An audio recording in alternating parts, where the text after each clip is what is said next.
Hello and welcome. I'm Bill Wake. We're here working on a basic interpreter written in Swift. We've come a long ways. We've got almost all the language in, but one of the pieces we don't have is the data statement and the read statement that goes with it that lets you fetch data from a list of data in your code, I guess you'd say. In the original BASIC, this was all there was. There was no interactive aspect to it. The interaction was type in new data statements, um, we already handled the input statement that got added later on, but we haven't gone back and dealt with the data statement, which is handy, just like having constants and structures and so on available to you is handy. All right, here's how it works. So the data statements aren't really executed per se. Uh, um, they basically return values in order. So here I've got some data statements 1, 2, 3, 4, a couple of strings, a few strings not in quotes. You could put these anywhere. They could be at the bottom, typically in the middle, whatever you wanted, some at the top, some at the bottom, and so on. But what happens is when your program hits a read statement, it starts at the very beginning. So read XY is going to pull out 1, 2, read ZZ9, 3, 4, $T$ gets a couple of strings, ABC$ gets you the next 3 strings. Now, if you tried to do a read X, reading an integer, but the next value was a string Stephen, it would fail because you're supposed to match types, or you're required to match types. I guess also if that said, if we said read $, well, and it was a number, I guess it should still treat it as a textual number. Okay, and then if you said read $x, try to get 2 values, but there's only 1 left, it's going to terminate the program and just stop there. You're out of data. Now you do have an option. You've got a restore statement that basically makes the data start over. So the next read mn fetches 1 and 2 again, back at the beginning. All right. So there's a little bit of trickiness, I guess. When we run across a data statement, we're just going to ignore it if control flow flows through it. But we have to decide, when are we going to accumulate all the data? Are we going to just skim forward a little bit at a time? Or are we going to read the whole thing? Are we going to do it at the beginning of the program or on the first read? We have to decide those things. And I haven't really made a commitment on anything yet. My sense is you should either do it at the beginning at program startup or on the first read. I don't have a great sense of which one of those is better in any sense, but we'll see. I can tell I should have poured my drink of water already. 'Tis the season. Excuse me. I may have to take a short break in the middle. Who knows? Okay. We left off. Hey, Rick, good to see you. We left off with our first test. We didn't really go very far on data. We mostly spent yesterday on wrapping up the input statement and some cleanup. But here we have a data statement, 321. We expect to get back a data with 321. But what we got was extra characters. Come on, here we go. Extra characters at end of line. And the reason is we put in enough code to match the data statement and go down into our data handling routine, but it didn't do anything after that. And so it stopped right before the 3, and the parser, it came out of the data parser ready to check that you were at the end of the line like you're supposed to be, and you weren't. Okay. So we've got to do some cleanup. Well, implementation. Okay, so we added data. And we just said, do nothing. Okay. So what you always need to do first is next token, because we're skipping past the data token we found. All right. And then grammar-wise, I don't know if we put this in. Down at the bottom here. Okay. Yeah, we don't really have the statement there. So a statement looks like this. It's data, and then it can be either number, or I guess I've been capitalizing those. So it could be a number. Actually, no, I don't think we even want it to be a number. I think we want it to be an unquoted string. which I'll kind of drop down into regular expression notation, but it's really kind of like not comma plus. Okay, we got it. So it says basically read the characters up to the comma. One or more. There's got to be at least one. You can't have empty lists. Okay, and then it can repeat. We can have a comma followed by the same thing, not comma plus. Okay. And the reason I'm not parsing it as a number is because I don't know until runtime which type I'm going to be asked for. So I think a data statement should just store strings. Okay, and yeah, I think that's pretty much it. Okay, so when you see repetition, I guess I could. We use the braces for repetition. It's kind of an extended notation for this. Let me do it that way here too. Okay, so 0 or more. Oh, I guess I just want. Yeah, we'll keep it like it was. Okay. 0 or more, one or more characters that are not commas. And that tells us there's going to be a loop. And then the brace says repeated 0 or more times. That tells us there's going to be another loop. And we got to match some stuff. Okay. So here. Well, and that also tells me test data with maybe it's no quotes. Okay, so we can slip in a string here too. String. Okay. And I guess let's make something a little clear. I would like to have the string trimmed on the end, so it'd be string. Let me. How about dog instead? Okay. And I don't think the extra one there adds anything. 3 dog too. Okay. Well, I guess we can't resist this, right? 3 dog night. Okay. So my data, I expect a number. I don't really expect a number here. I expect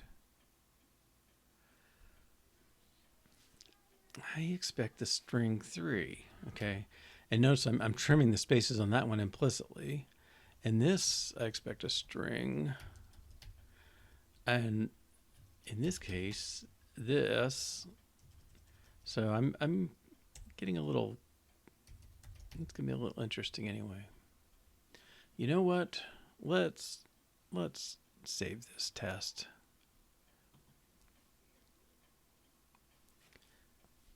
I don't know. No, it's not that hard, is it? Night. Okay. So just like if you ever did CSV format, if you put a word after the, as one of the values, it's, I'm pretty, I don't know if it uppercases or not, but I think it might. And it definitely trims. It's just a minimalist form. If you want quote marks in there or spaces, you have to do a little more work. Okay. Yeah, I don't think this will be too bad. So we'll have to trim it and uppercase it. That's fine.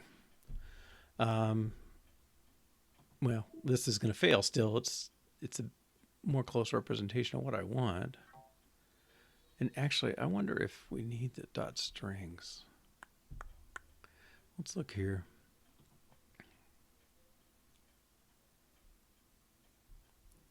We said expression.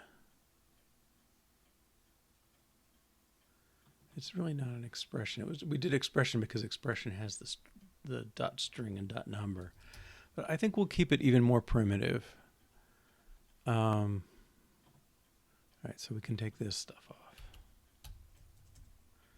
And this is definitely an example of letting the complexity of the test, I should saying, oh, it should be easier than that. Let's make it a little easier. Okay. And I think because recognizing that this string could be read as a string variable. So if I said read $1, I should get this.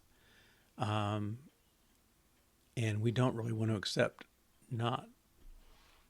non-strings. Okay. Well, all right, we're going to see what happens. I think, my tokenizing is just not up to the job yet. Um, All right, let's start simpler. Data with single number.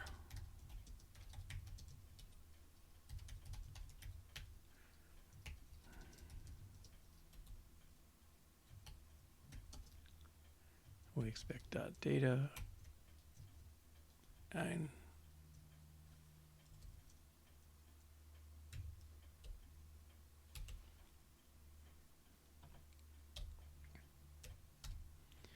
okay, and I can disable this for a moment. Okay, let's build this. I think this is going to be enough because we're going to have to do lexer work. Notice, even in the grammar, I dropped down to a regular expression. Usually the regular expressions are the domain of the lexer. And that's going to be the case here.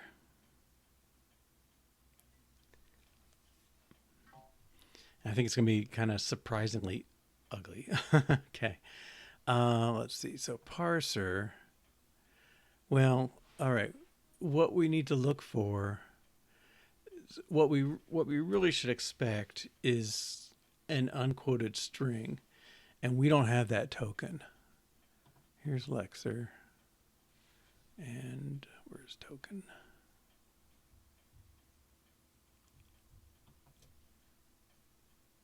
Here's token.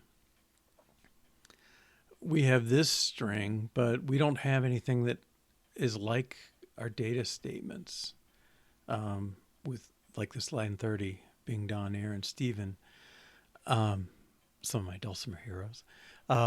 This is it's going to see this, and the way we are now, it's going to think it's a variable, and it's going to like it starts with a letter, but it doesn't have a number next, or stuff like that. It's not prepared to parse it. Okay, so I guess that puts us back in lexer tests as well. Whoops.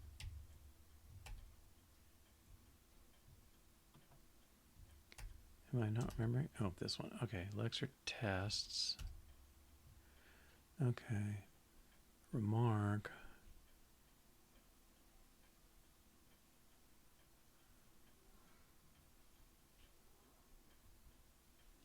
Let's find string. Okay.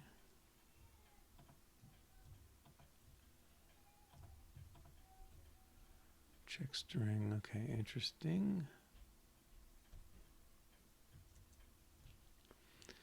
Okay, so that's the basic string. Let's put the unquoted string here.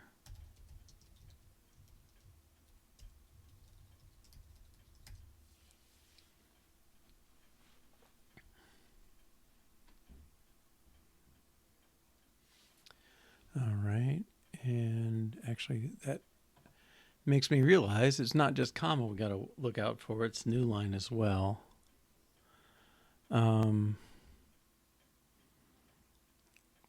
here, okay, we don't want to read past the end of line. Okay, comma or new line. Okay.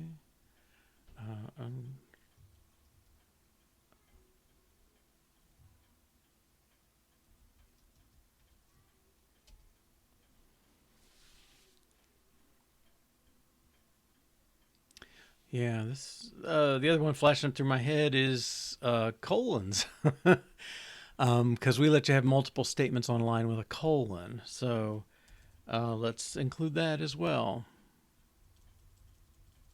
Now you could quote a colon. That I don't have a problem with that, but in this form of string, um, we need to do that. And maybe I'm going to make a little helper grammar rule. A string could be um, this.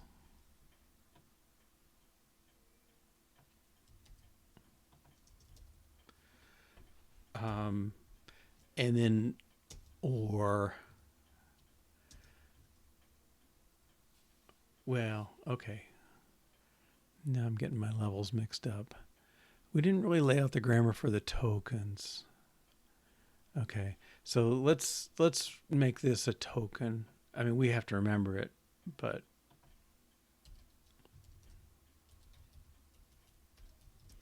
unquoted string looks like this. And a string can either be, in this case, let's say a data string, can be a unquoted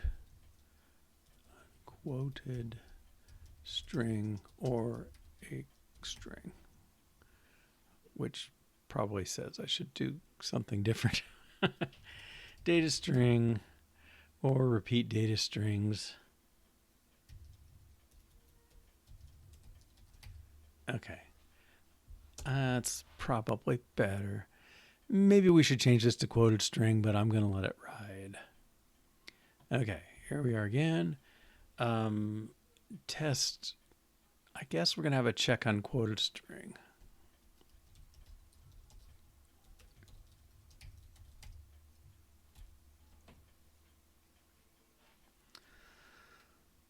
And it's going to take, well, we'll start simple. X, and we expect to get back unquoted string X. Okay, and I'll just put it here, but I'll copy from the other one.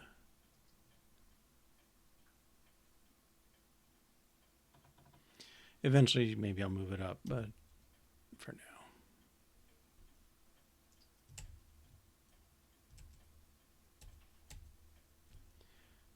Okay. Check unquoted string.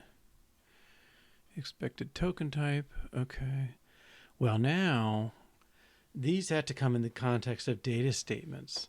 And that's really the only place we have this notion so far. Let's see. So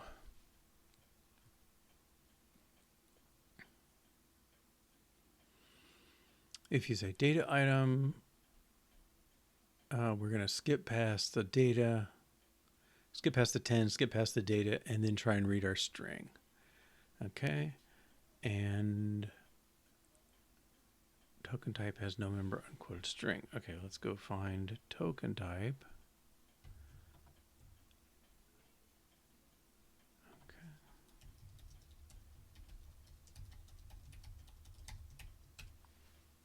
Okay. And I think we're ready to run.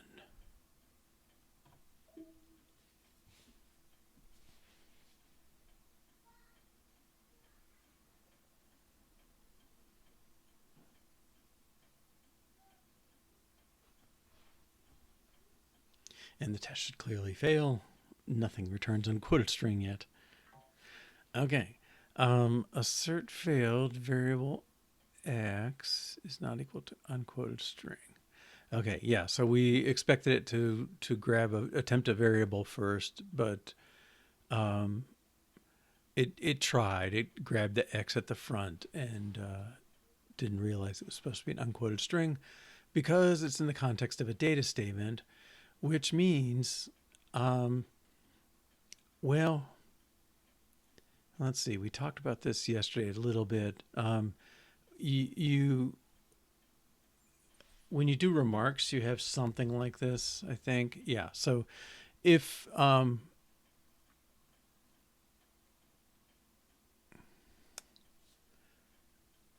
boy, yeah, this whole thing is pain. Okay.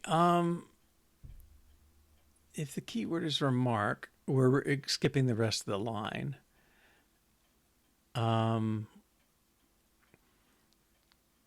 If it's data, I think we need to act differently, and maybe this is a problem here.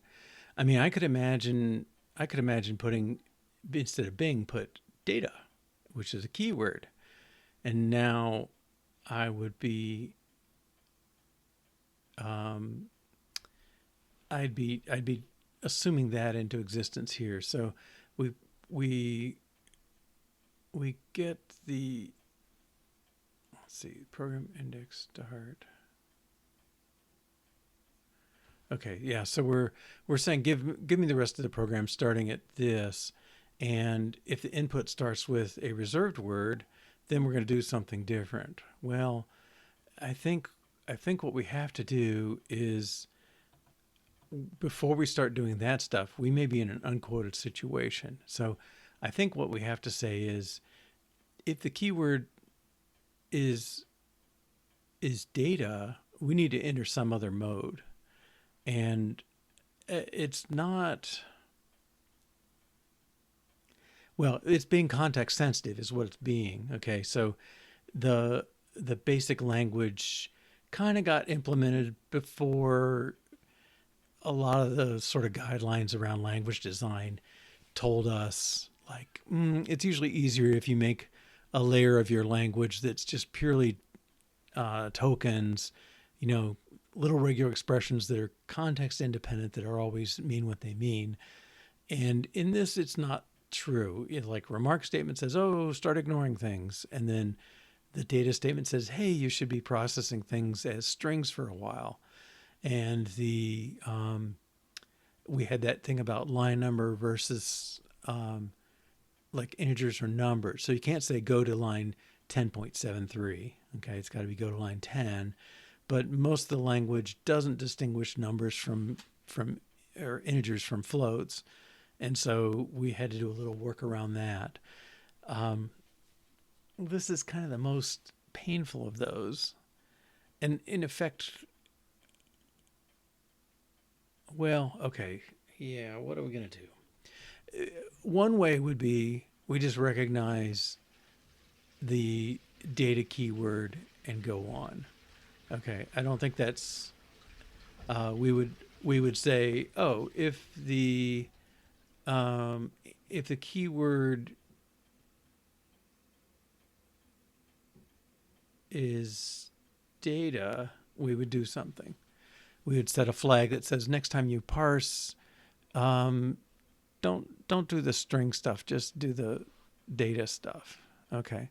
The other way to handle it, and I don't know if that's going to be better or worse. Let's see. This is find prefix token. Let's see who calls that. Kind of our top level. Okay. Next, token type.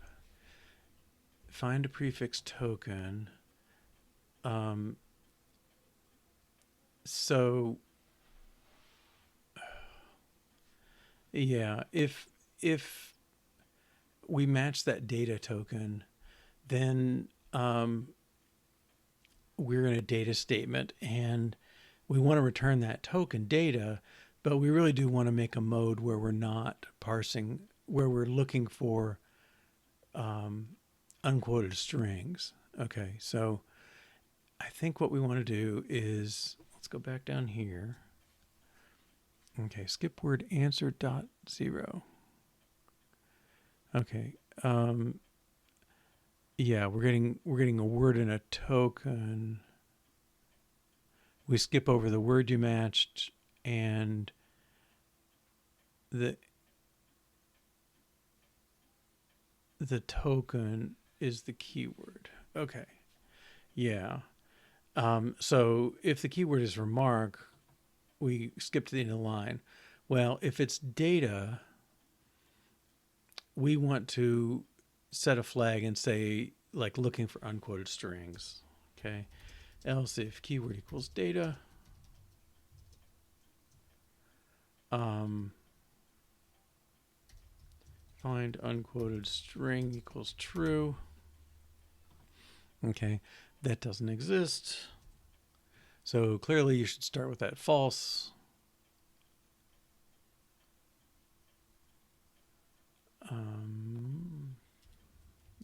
Var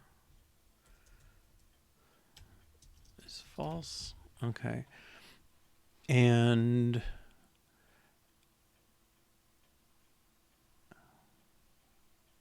sorry, find that again. Okay. Unquoted string is true. Find unquoted string is true. What's going to reset that? Well, we have to reset it at the end of a statement. Okay. And maybe so far all you can justify is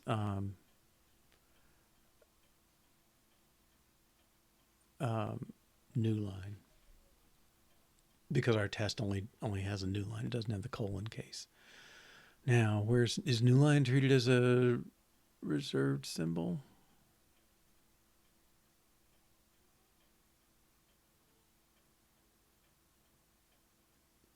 New line is EOL. Okay.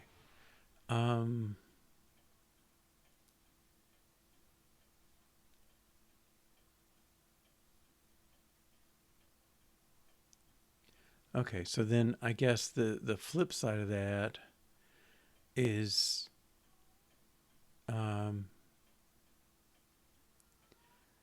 or the undoing of it. Else if keyword equals .eol, find unquoted string equals false. Okay. So we're saying turn that processing on when you see the data term statement, turn it off when you see the unquoted string. And now up here we have to do the processing. Was that find token type, next token type? Okay. So we try and find a prefix token. Well, if we're looking for unquoted strings, we don't care about that. And we don't care about the 0 through 9 and A through Z stuff. So if find unquoted string, well, then we got to do some other stuff. Okay. The other stuff is this thing. Okay. So a loop that looks for commas, loop until we see a comma, colon, or new line.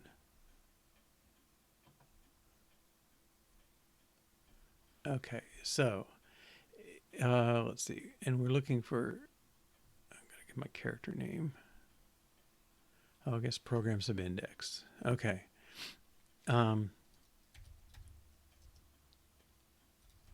Program subindex. Now, I think I did a contains somewhere. Yeah, we can, I think we can use sets.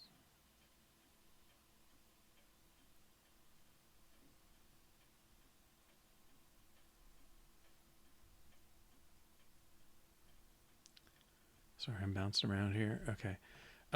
While the set, let's see, what is sequence array literal?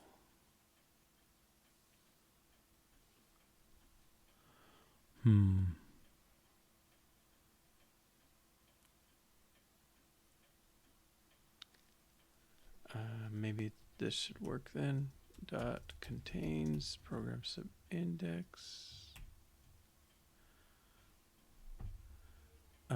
The set is comma and new line and quote colon. Okay. Well, it's not one of those characters. Let's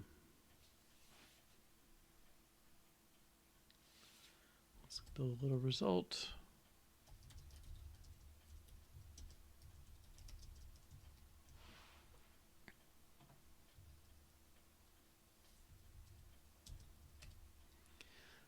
result.append program subindex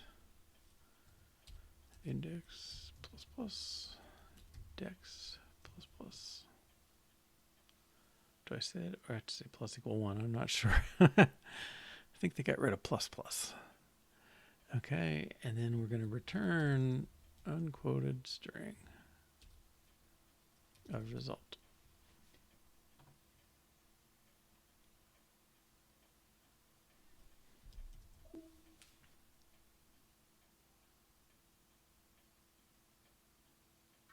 Yeah, okay. I thought they got rid of that.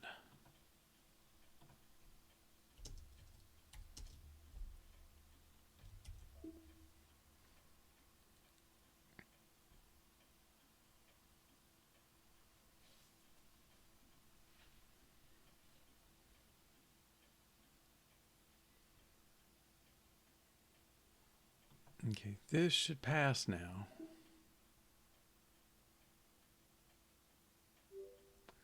Okay, good.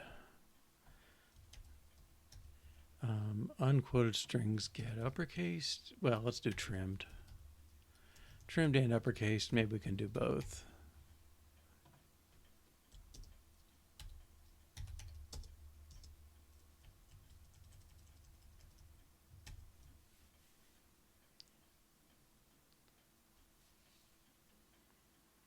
I think we get trimmed for free, but uppercased we don't. Okay, so I think this will give us back lowercase dog.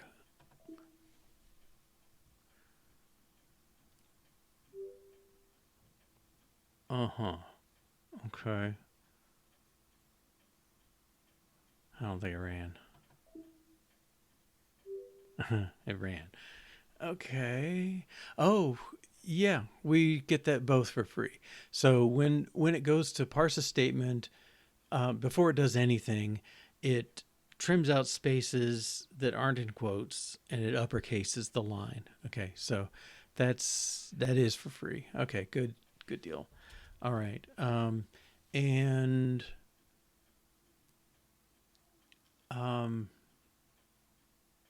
let's make sure numbers come back as strings.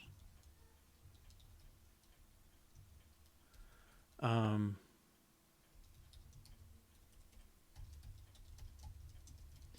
match numbers. And again, this one I expect to pass, and I believe it will pass, as opposed to the previous one.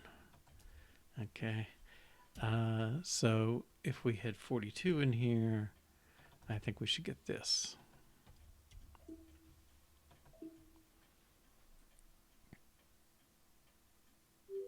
Good. All right. Let's see. So now I want to do a little more.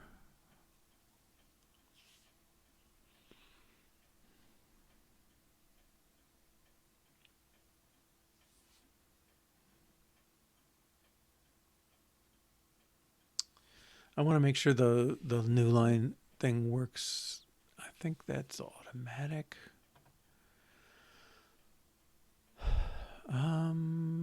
I believe our program line that we work with gets a new line on it. Okay, normalize, put a new line on. Okay, so that much will work. Boy,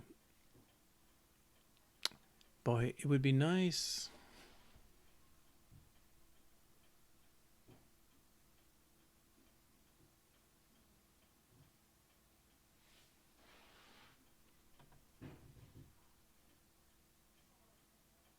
I want to run this both for a single string, and I also want to do one with a colon on it.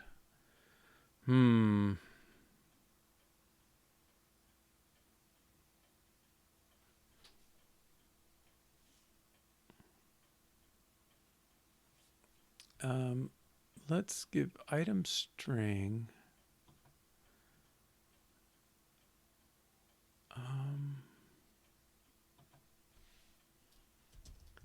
Let's make extra of string equal empty. Okay, and let's put extra here. I don't know, slightly goofy maybe. But I do want to check it. Test unquoted string stops after colon.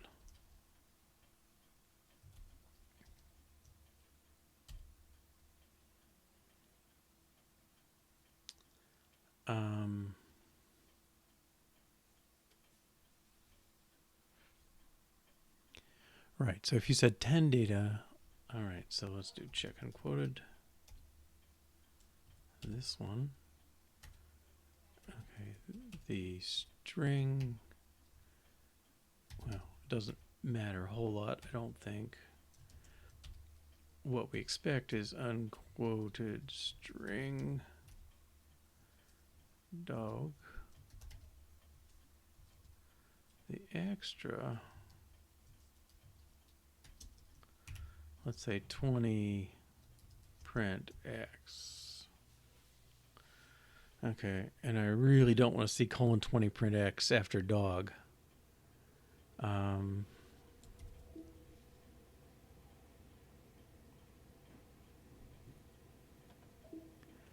don't know if I can see it from this. Yeah. Well, part of it, I probably because I thought to put the colon here, it's not skipping past the colon. I think we need a different test.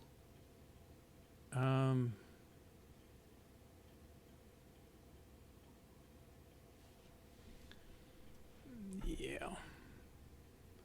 Let's go back here. I'm gonna undo for a bit. Well, I'm gonna take this thing off. That's what I'm gonna do.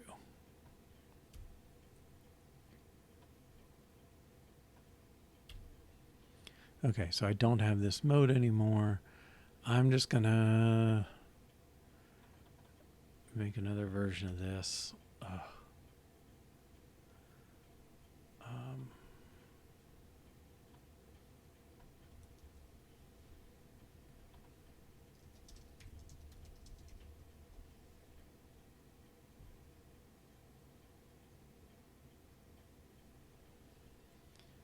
Find item. Okay, let's say data dog 20 print X. Okay, this should be unquoted string dog.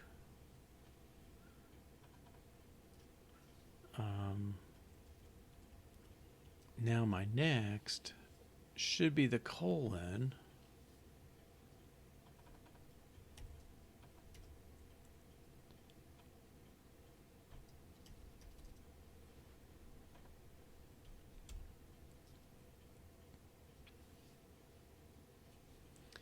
And then my next should be, I believe, number 20.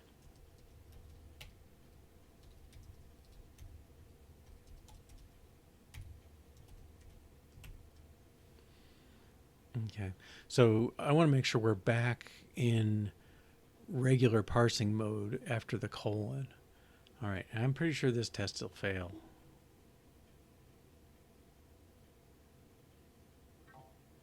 Okay, right, unquoted string. What? Quote, right paren?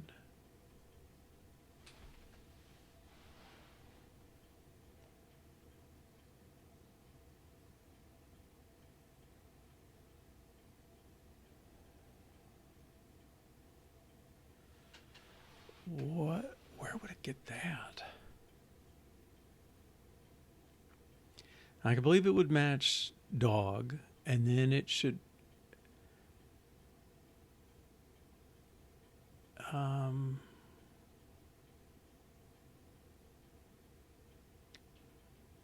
don't know what the quote right parenthesis means.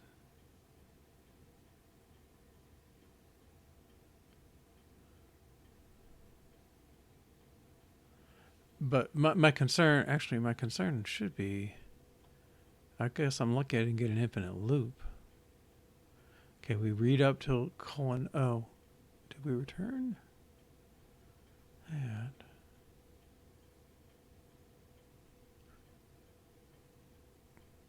And then colon's in our list up here somewhere. Yeah.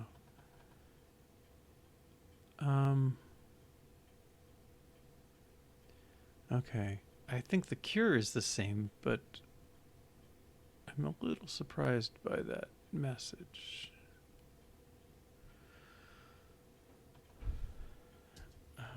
Or keyword equals colon. Okay, is what I expect to make it pass.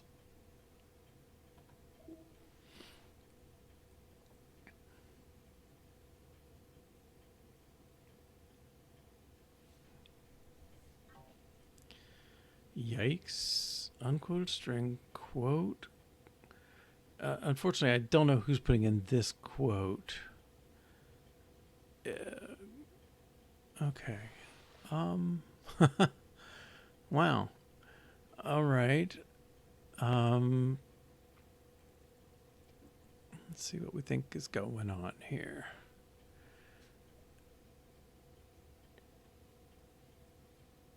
Index equal. Okay, it's not greater than end of line. Okay.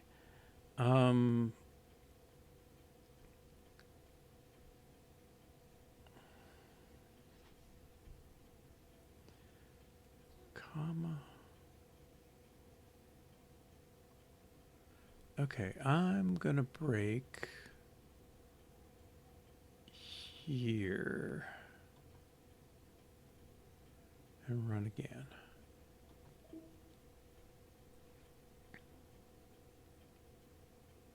Okay, we'll step into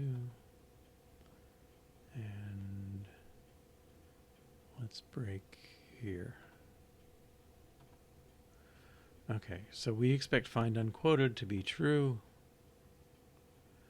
Okay, and we'll step over. D-O-G.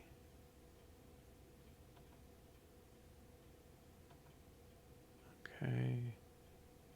Result is dog. That's good. We'll return.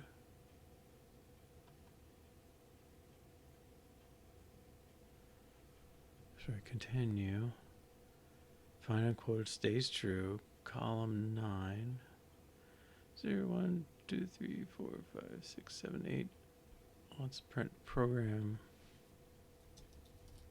sub 9. Colon. Okay, we're on the colon. Is my not misplaced?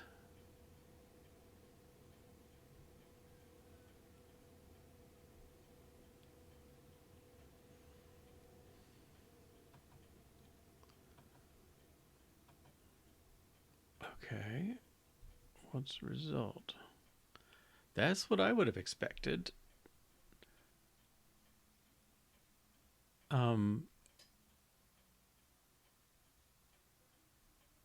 I would have expected an empty string.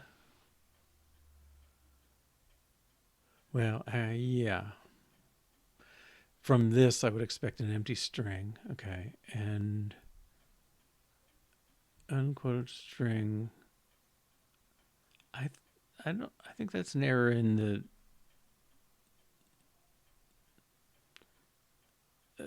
Maybe the assertion is messing that up, or maybe I don't know if we have a debug print or something on this thing, but we should have got an empty string for the colon. Okay, and then since we're not advancing,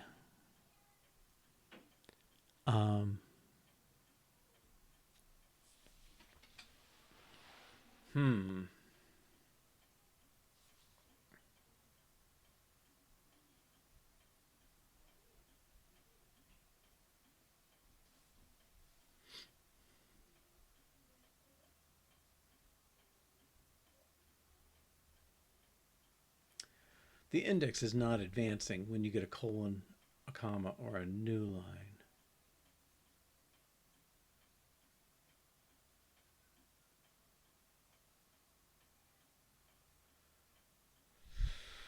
What does this mean?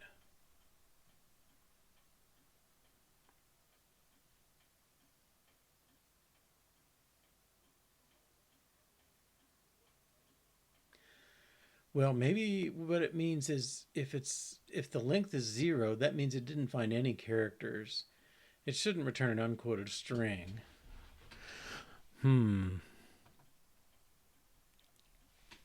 I think this is if result.count greater than 0, we want to return that string.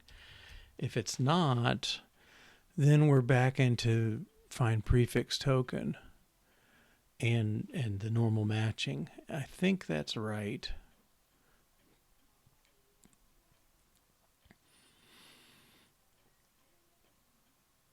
Okay, let's put that to the test. Sorry, where'd my lexer test go? All right, let's run this test. I'll take this out.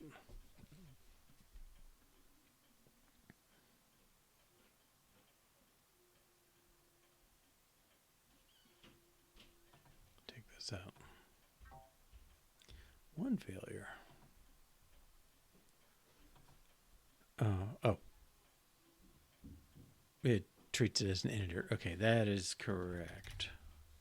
The big thing is it doesn't treat it as a return type, unquoted string.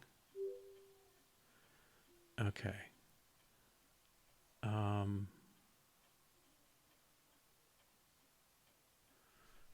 Is that hang together?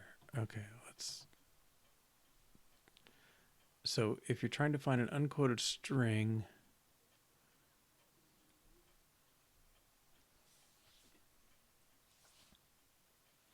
I guess this is really like attempt to find unquoted string is kind of what it really is. If you can find a string of characters that don't match comma, new line, or colon, then you're still in that data statement and you should accumulate them if you can. If you hit one of those three, then you should fall through to the normal tokenizer, okay, and it'll match the comma, the colon, or the new line just fine, and they will reset the matcher, the find quoted unquoted thing. Okay, so if it does hit colon or new line, I guess I should swap those just to kind of be consistent.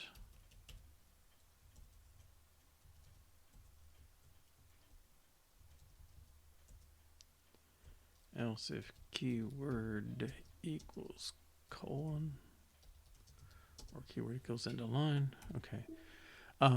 So I think our lexer test should pass. Our parser test should still fail. Maybe not. We did simplify things. Okay. Test with whole number. What do we get? Extra characters end of line. Okay. Oh, now I tried to run that one. Interesting. Okay. That's supposedly disabled. Sorry, let's re-enable this again. I don't know why it ran it, but okay. Extra characters in a line. Okay, so I think we're done with the lexer for now. I think we're done with the lexer period. And the parser, okay, we read the data. Now we need to apply our grammar rules that say require, well, we expect an unquoted string. Require. Ooh, I don't know if I can. I may not be able to do that. Okay, I have to do an if, I guess. Oops. Okay, if case let unquoted strings of contents equal token. Oh, it's probably really guard because I want to go the other way and argue.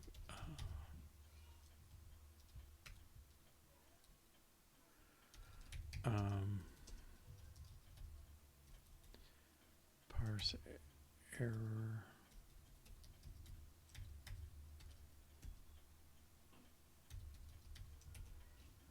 And we're not going to worry about that for the moment. Okay, so now we have the contents, and We want to accumulate a result.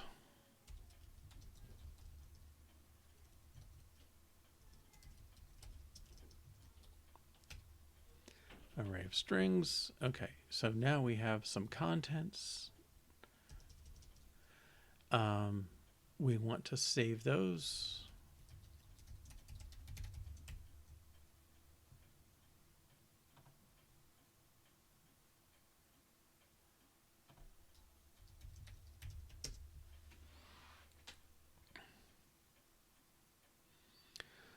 Okay.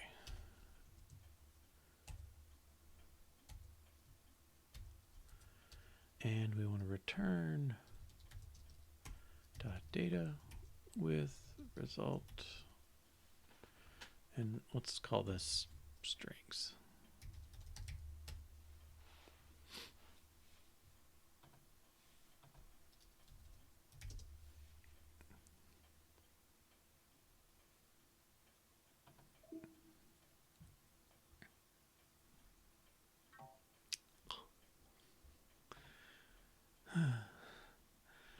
Data 99. Extra characters at end of line.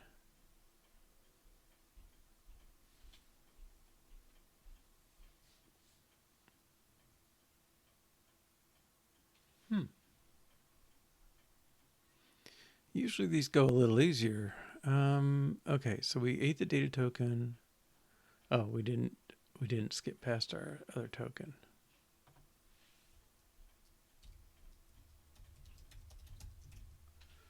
Okay, so every time you use a literal token, you need to skip past it.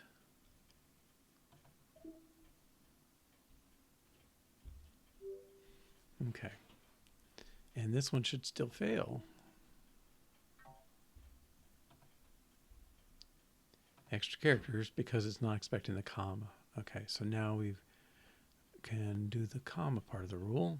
Okay, so while token equals comma, we consume the token and basically do this.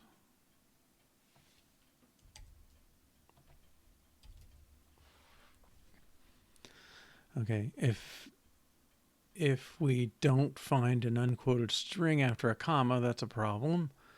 Otherwise, we append the contents and move on. Run this test, should pass.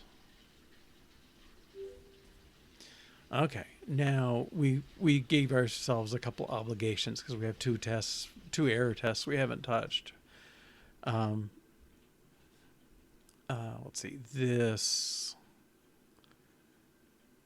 this case. So if we don't find an unquoted string after the data token, that's a problem. So I guess if we just had 10 data by itself, right? That would be an example. Okay, so func test data without data, without values, throws error, or maybe is error. Let's make it a little more domainy.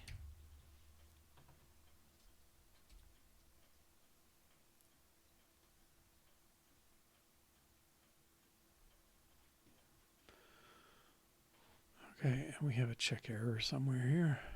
Yep.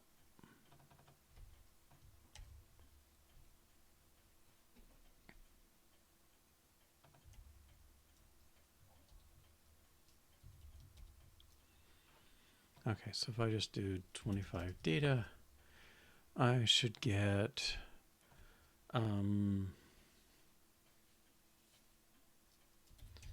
expected a data value.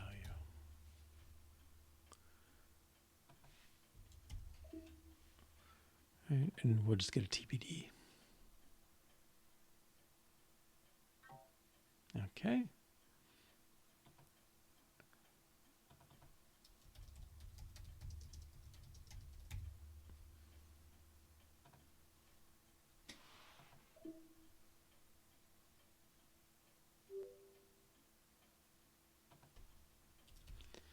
And the final test data with without data after comma is error.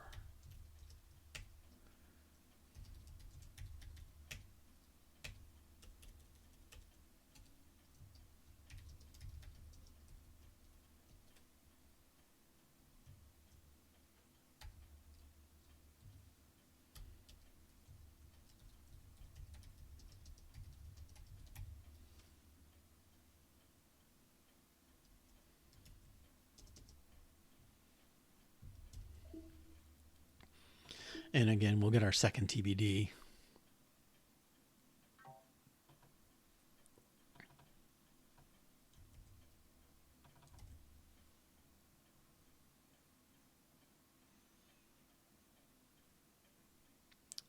All right. Run all tests.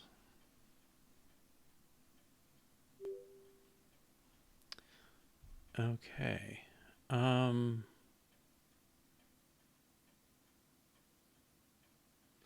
Maybe one more. I think this should just pass, but just to kind of document it. Data at end. So if we did this,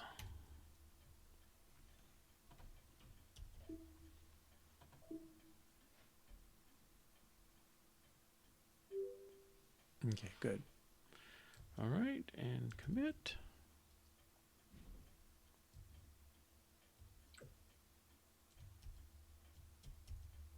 There it is.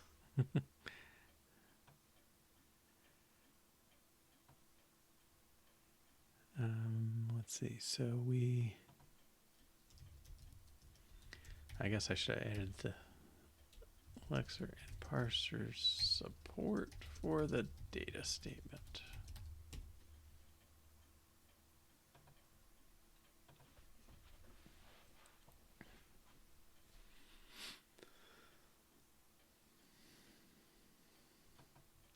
And I don't know, this pattern shows up a lot. You want a result of some sort, an array of stuff you accumulate, and you're doing a thing, and then you match a while loop over a single comma or separator of some sort, and then you do the exact same thing again. I'm sorry, that's just too common. I don't think I can get rid of this part. I don't know.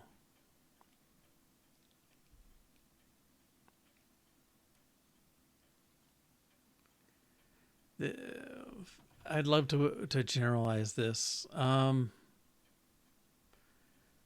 Let's see. Who's another example? Print kind of is. I don't know. Maybe it's just not quite there. Okay, here's something. If case variable let name equal token, what is this? Input statement. Right. It has a list of expressions, and it does this, and it gets that. But I can't just plug in the token type. There may be...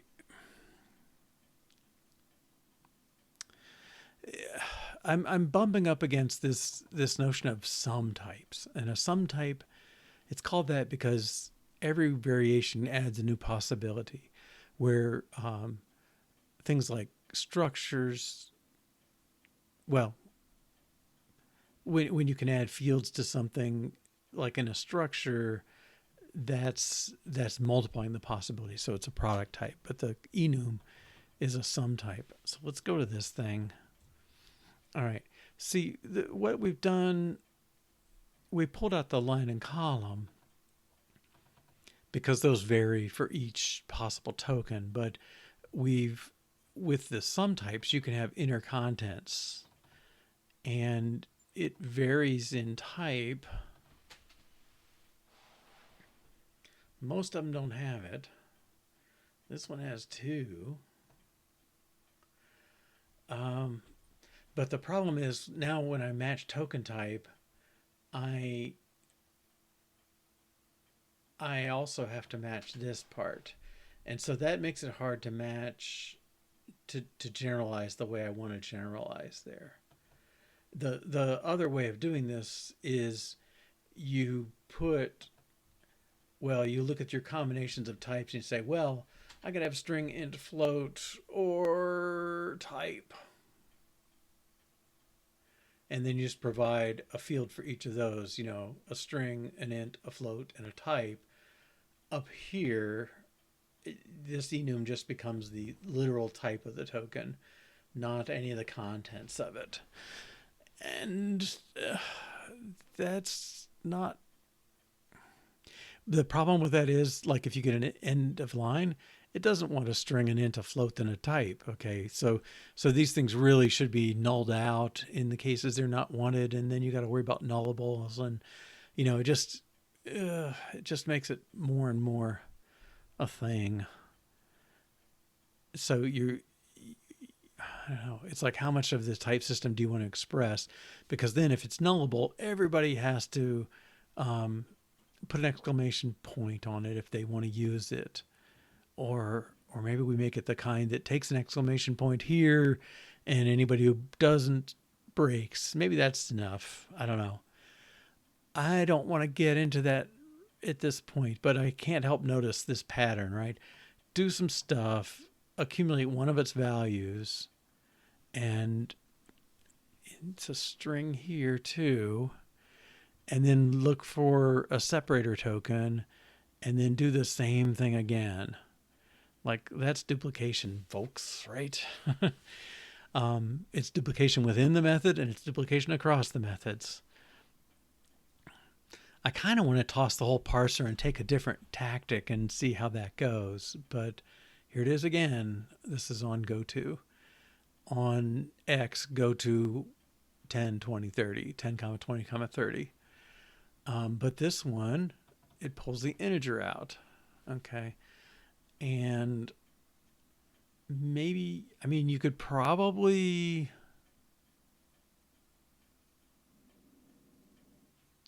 You could probably carry that contents as a string. Nope, token. The integer contents as a string, and same for the number. Maybe you could get by with that. And maybe you don't need the predefined type. Could you look it up? I bet you could. Actually, maybe that's a variable. I don't know, but it's kind of like a variable. We don't have the type in here. Yeah, I got to think it might be worth it. Maybe we'll do that this week, which is fading fast. All right. Yeah, that duplication bugs me. There's more, and in the ultimate stretch of things, right? The fact that you have these sequential matches is also repetition at some sort of level. And this is why people write parser generators. They kind of take out all this gook, and then you're left with go to integer end of token. That's all there is. And so you have a sequence, and you have an alternation, and you have I'm tempted to work towards that. I don't know how close we can get, but it definitely happens. There's on. The print has something. It's a little more complicated. It allows semicolons, commas. It just repeats values with no separator. Any more? I think variable will have one. Okay, these expressions, man. Again, there's duplication because all the left associative ones, or is that associative? No, whatever it is, left binding, left precedence. What do you call that? well, the ones they have to match their precedence. Each one of those generates a new rule, and then do you bind left or bind right? Does. Okay, here's variable. It has a commas because sub expressions. Okay, yeah, I don't know. Another comma. Oh, maybe this is part of a predefined function call. Yeah, also has commas. Yeah, I guess we'll see. All right, so where are we at? We've got our read statement. I'm sorry, our data statement done. I think if I look at these, I think what I want to do is handle these line 10, line 30. We can read those. We don't handle these quoted ones yet, but I think I'd rather get focused on the read, and maybe these are the best ones to start with because they are strings right now, and it's less conversion to make them unquoted strings.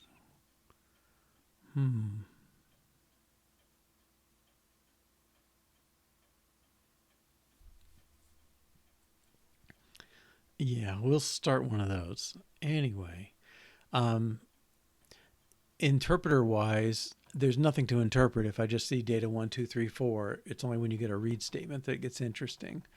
So I think let's add read statements, and then we'll make the interpreter work, and then we'll come back in and fill in the quoted form, make sure we can do the integer reads and so on, or numeric reads. All right, but we're well overdue for a break, so let's take a 3-minute break or so, and we'll come back, get the read statement going, and then see if we have time to make it interpret things too. All right, see you in about 3 minutes.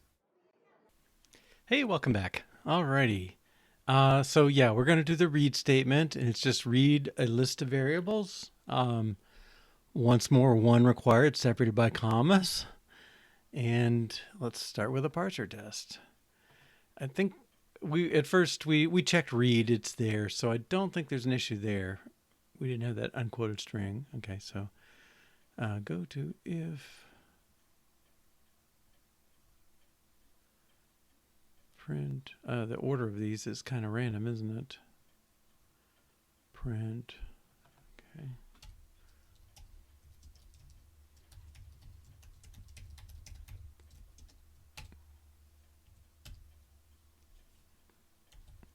Okay, and really this is a lot like input. Maybe too much like input. Let's find input.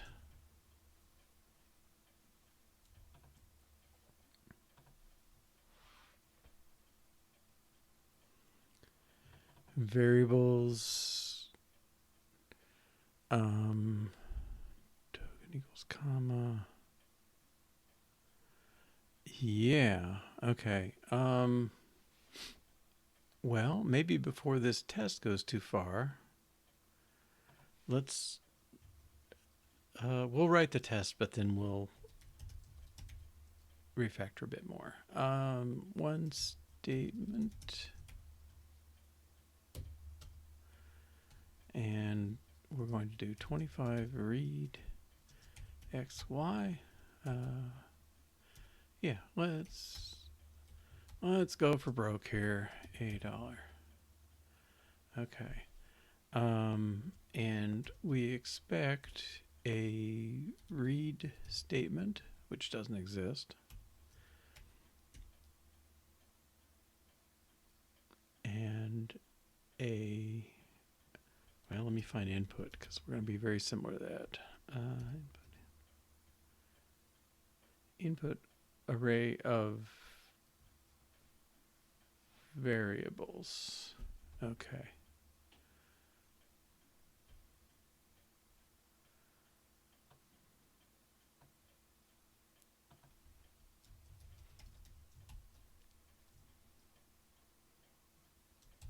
X his type is number, and I don't. Let's just do the whole deal.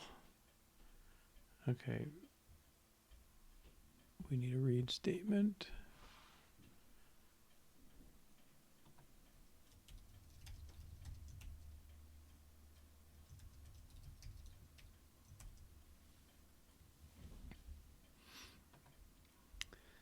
Um,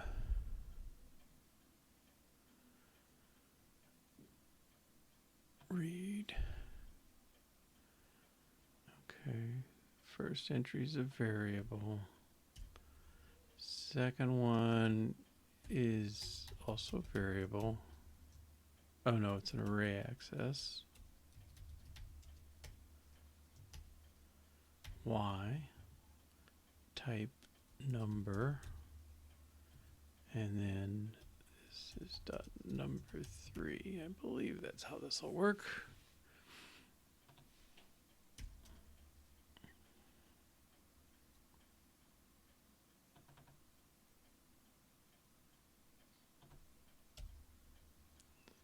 And finally, variable $1 of type string. Okay. Yeah, so if you read these, you get the corresponding things very similar to the input statement. I mean, it's kind of an input from the data. I'm marking it X for now because I want to refactor a little first. Okay, so we'll save.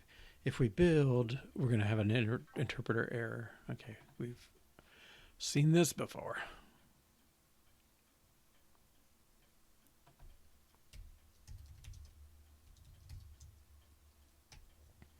I think I can omit the values and just say throw. Interpreter error can't happen.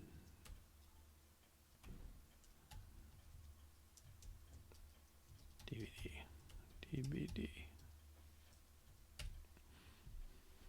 Okay. And build again.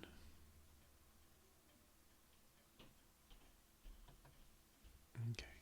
So in the parse, notice that read list of expressions is basically identical to go input list of expressions. And so their parsers should be able to be almost identical too. And when I see the differences I see, right, once we've passed the input, there's nothing different. There's only this at the end. Okay, so what I want to do is make the caller, I'd like this to return the list of expressions and make the caller do the assignment. Okay, so let's rename this to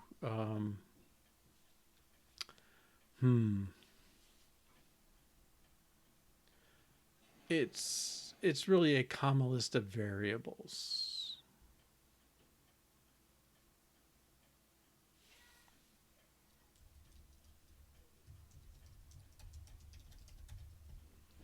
Okay, and we want to make it return a list of expressions that will happen to be variables.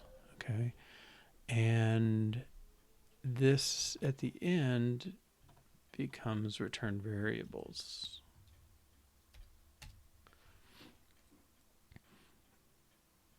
Okay, the message we will deal with later.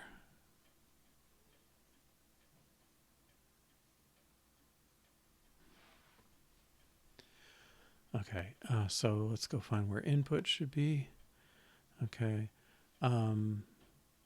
let's do let variables equal comma list of variables. I will need a try. And then the result is input of variables. Okay, and let's go down here again. I'm just going to change this to at least one variable is required. At least one. Actually, I'm not going to change it. I'm going to run the tests.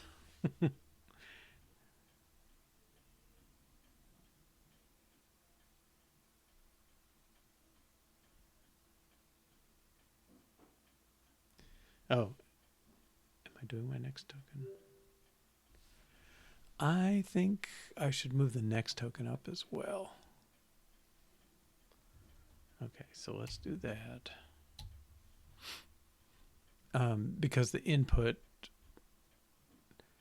the rule is everything starts ready to go, and we're not starting on a variable if we're still sitting on the word input. Okay, so it's doing a little work in here, but I could make that be a method for input, but I think we'll go here for now. Okay, again should pass.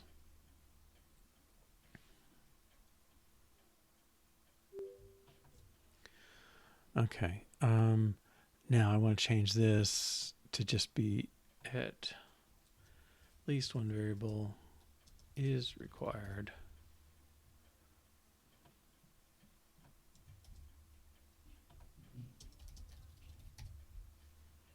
Okay, and I believe there's a test or two for that.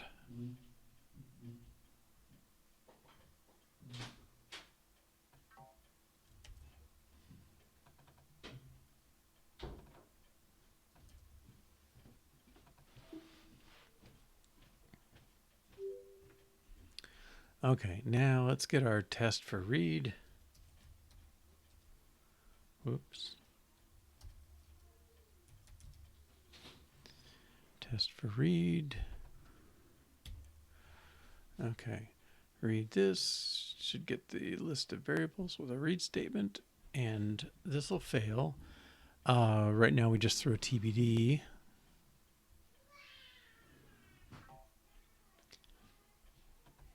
Unknown statement, okay. And then, where's our read?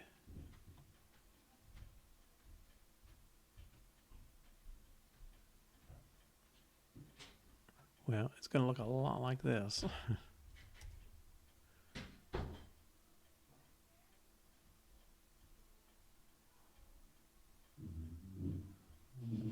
Oh, sorry, the unknown statement comes from here, but we need this.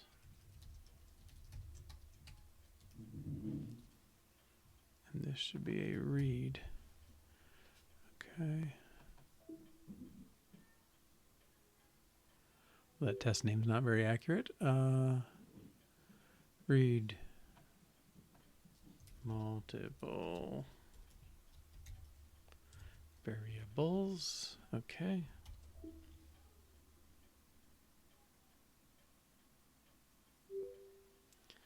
Very good. Add parser support for read statement.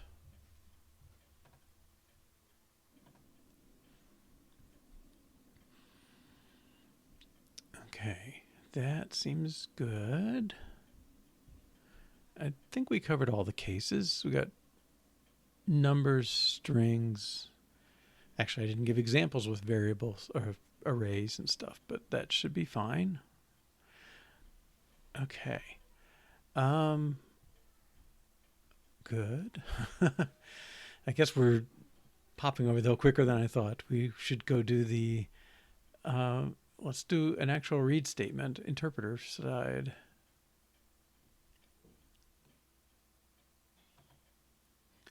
Got a lot of files we're not looking at today. Let's close some of those out.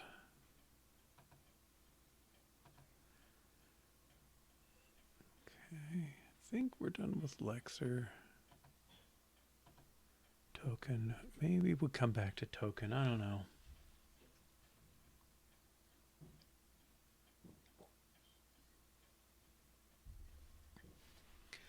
Let me add that to do, just kind of parser stuff.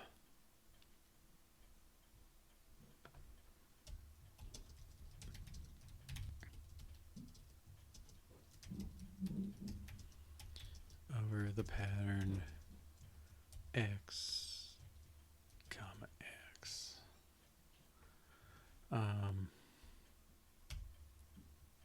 Yeah, we'll just leave that there. Okay, here we are.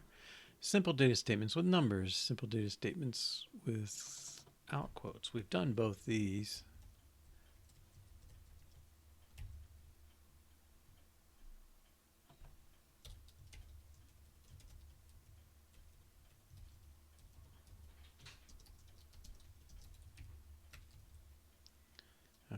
this is all part of data.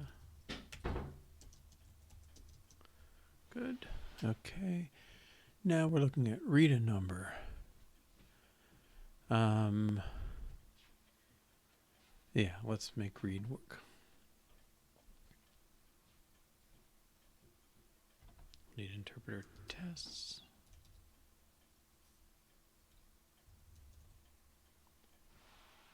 Well, we really need a new test, don't we?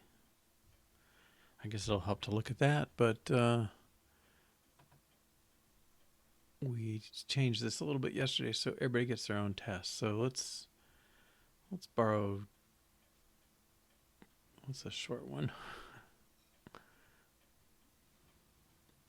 That's a very short one. Okay, let's.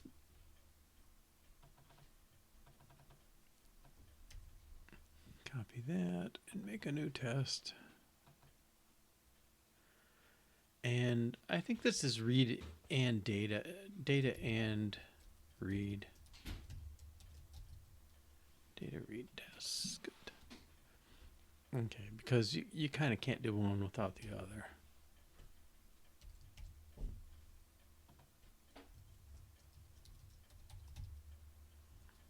Okay.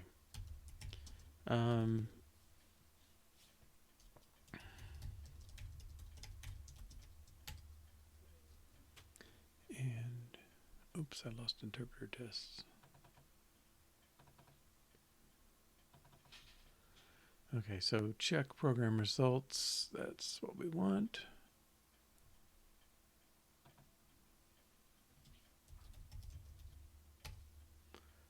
Whoops.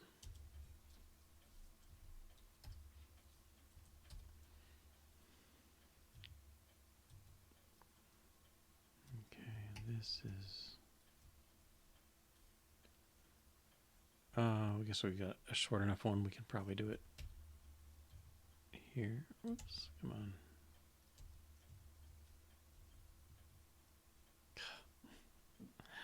Fine. You're not as helpful as you think.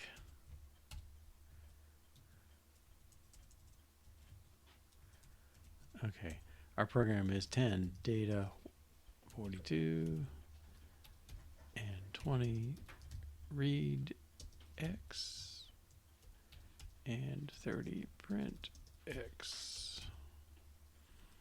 And we expect to get 42 out of that. So let's see. So you're talking about the logic behind why they had the data statement or the approach we're taking?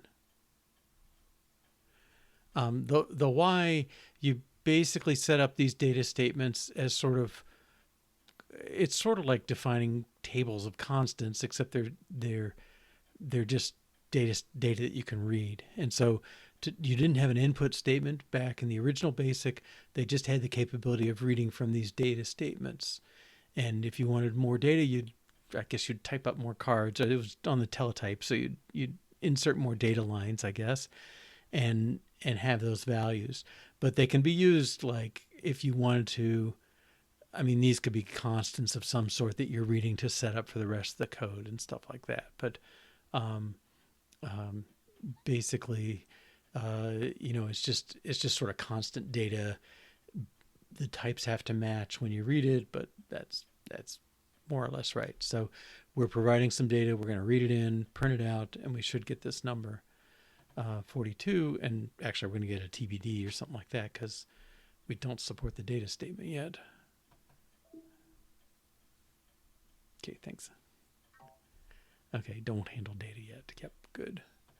Okay, and so here, we'll just make up a do read.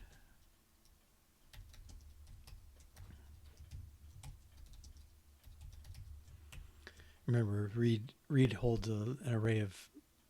Sorry, that goes up here. Read holds an array of expressions that are the variable names or array accesses that we're gonna use. Okay, we don't need the error anymore, but do read doesn't exist. Okay, and I don't know.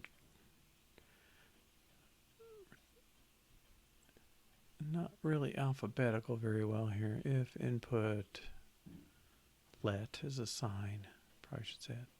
Dim4. Yeah, definitely not alphabetical. Go to, we'll put it after that. I need to organize this a little more. Function do read takes a list of expressions. Okay. And there's nothing in here it's more like than the input statement. So let's find that.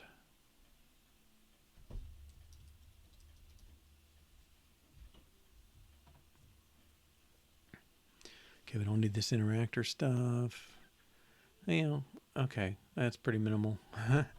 we enumerate over the expressions, and basically there's an assignment. Okay, so now this for us is like this moment of truth decision. We have these data statements. Where's the data going to be? Okay, so I guess if I look at this, like one thing I could do is when you start your program, I just read the whole thing and pull any data statements and store those off in a big array somewhere. I could also do that only when I have my first read statement. Okay, I could keep some sort of flag that tells me, have you read it in yet? And if not, do it. Okay, and then you come to the second read statement. You've already read it in, so you just access it directly. A third approach I could take is I could, I guess I could keep a pointer that's not my program countery kind of pointer, like where are you executing, but more of a data counter program or data pointer of some sort, and kind of keep track of the entries, like which line of the data are you on, and which element within there, and try and match up those. My inclination is I don't think you're not going to have millions of bits of data. You're going to have probably a handful, maybe a few dozen. So I think maybe we should read this thing at the beginning and just pre-process our program looking for the data, have it ready to go, and then a counter that does it.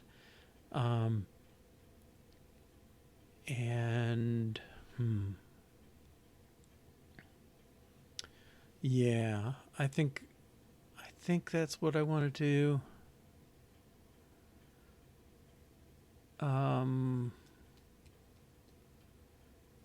And then the data statement itself.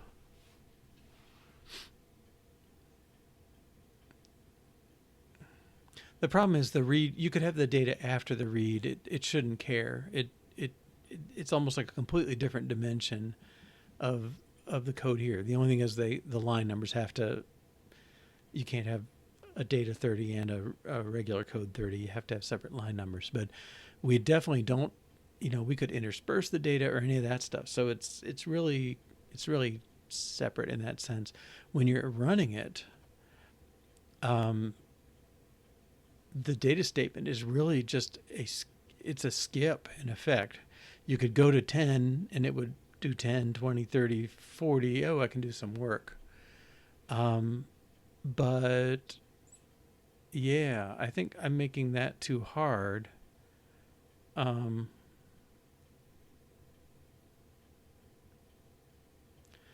There's probably a process read, but it's not even a read. Oh dear.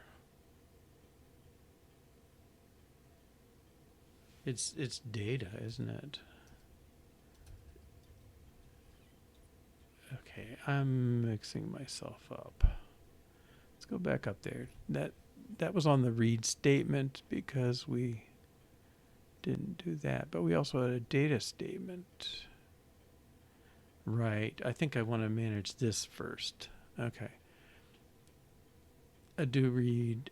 Yeah, this is going to be the case, but I'll just stub it out for now.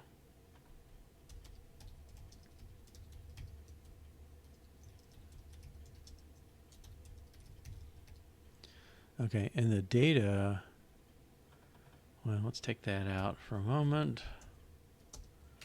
Okay. It's accomplishing nothing, so that's fine, no harm. Okay. But the do data. Okay. This is my normal step function, and what I want to do is treat it like a skip. Remark and skip, they just do break. Okay, so in effect at runtime, we're going to ignore the data statement, right? But the test is going to require that we do something with it first. Okay. And I want to get moving. I'm in a red state right now in my test. Do a data statement. Okay, don't do anything. Do a read statement. Well, we should go to the data stuff and get something. So let's implement data up top of the class. Okay, parse locations. The store.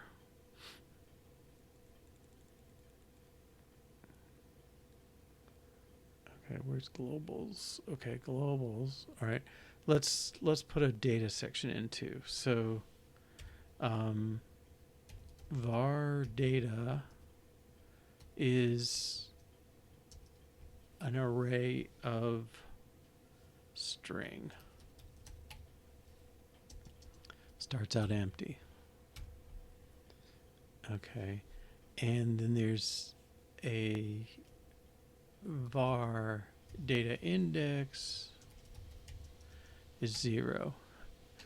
Okay, and then in my test, I'm reading one number, which is 42, and I want to print it. Okay, so let's hard code for a moment. So this is 42. And, oh, this is string 42. Oh, let's make our test easier. I think I even said I was going to do that, right? Read one string. Dog. Read $, print $, and we should print dog. Okay, yeah, that'll be an easier case. Oops, let's go this way. We'll put dog in here. Okay. And my read statement. Data is doing nothing. I've ignored the scan.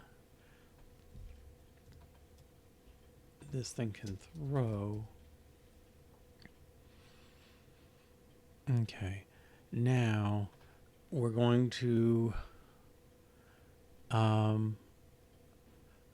run through the list of expressions, assign each of those things. So again, let's take the input one for a little bit of inspiration here.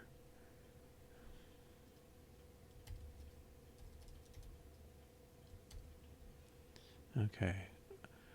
All that is extra. Convert input to expression. Yep, and assign. Okay, we don't need the indexing even. Okay, yeah, I think we're pretty simple here. Okay, so I know I'm going to need that line, but the rest of it, okay. So if I do expressions dot for each, and I'm going to have well, this is really L value is kind of compiler talk for it. Compiler people talk. Left value, the left side of an assignment. Okay, so because we're reading into those variables, we're going to assign into them. Okay, and let's see. Then we're going to do the do assign L value. Well, the R value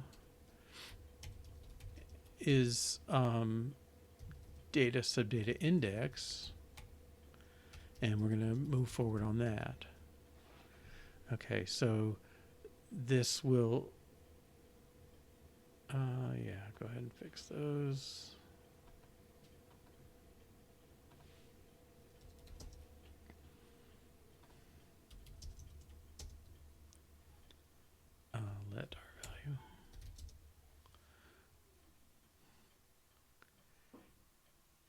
Cannot convert string to expected type expression. Okay, this should be string of var value. Okay. So I think this should pass now. We're definitely in kind of a fake it situation here because I put the data hard coded. All right. Good. Okay. But clearly hard coded data is not enough. Okay. And so when you start the program, let's find that.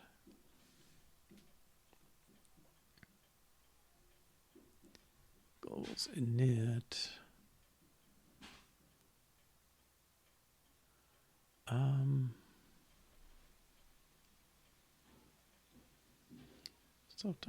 Parse.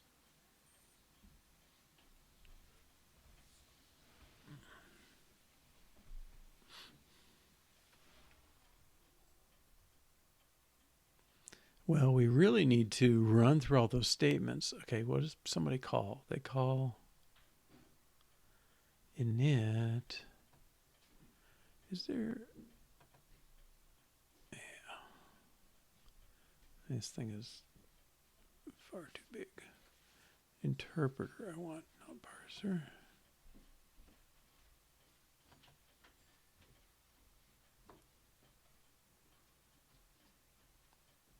Here's run. Okay. So we have run, continue, and resume. All right. So run basically sets up the location and calls the run loop.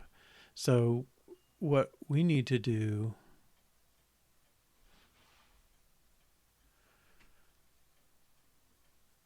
I guess this is being set up for it.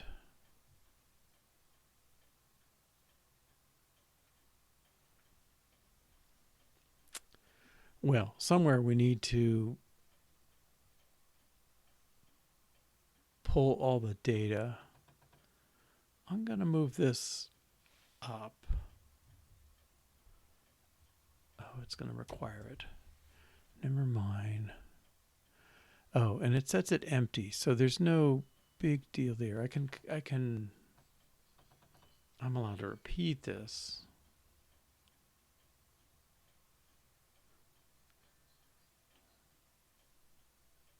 Run. Okay. I'm gonna do that, but I've already set location, so that's no big deal. And parse. Okay. Okay, so at the start of a run, I need to gather data.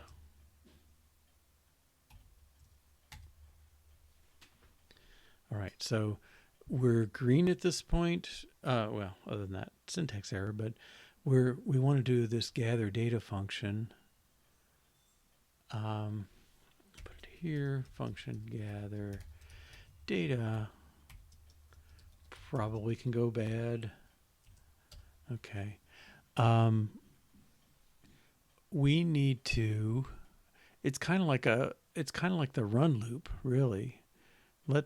Run loop should be below that other stuff. Let's move that down.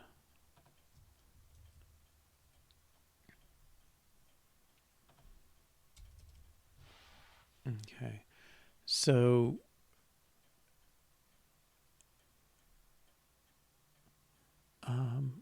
right. So call can throw, that's fine. Try gather data. All right. Now this is gonna basically run through, it's going to be like, we just pretend that it's a simple execution, maybe is the way to look at it. And so it's going to look a lot like this at the first, but if all we want to do is handle data statements, okay, so if it really is only dealing with that. So it's kind of like, okay, we got statement at parse.statements. Right, that That should give us that. Location.part. Okay. Yeah, we got to make sure we get all the datas in a line. Let's make it work for one case first. Okay.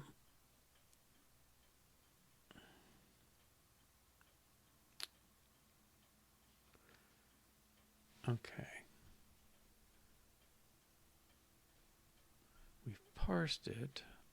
Location.part.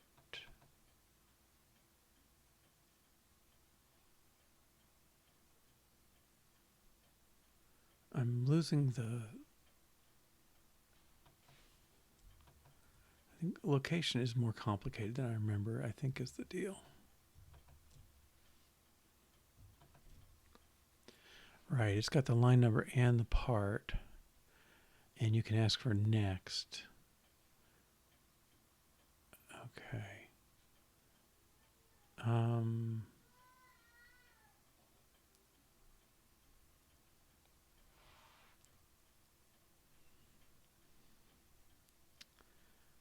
right, back to this.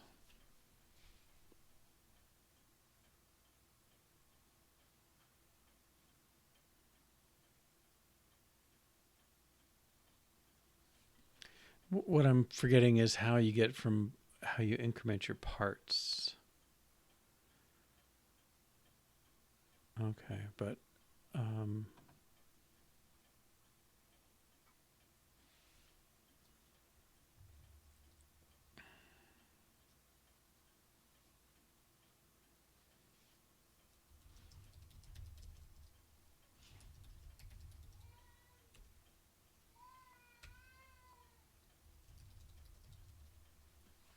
okay, let's get that much.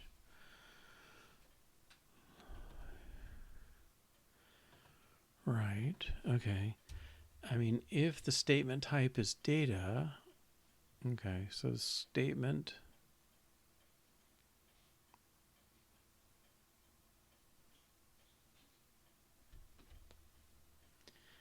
let's see. If it's not data, let's do it that way.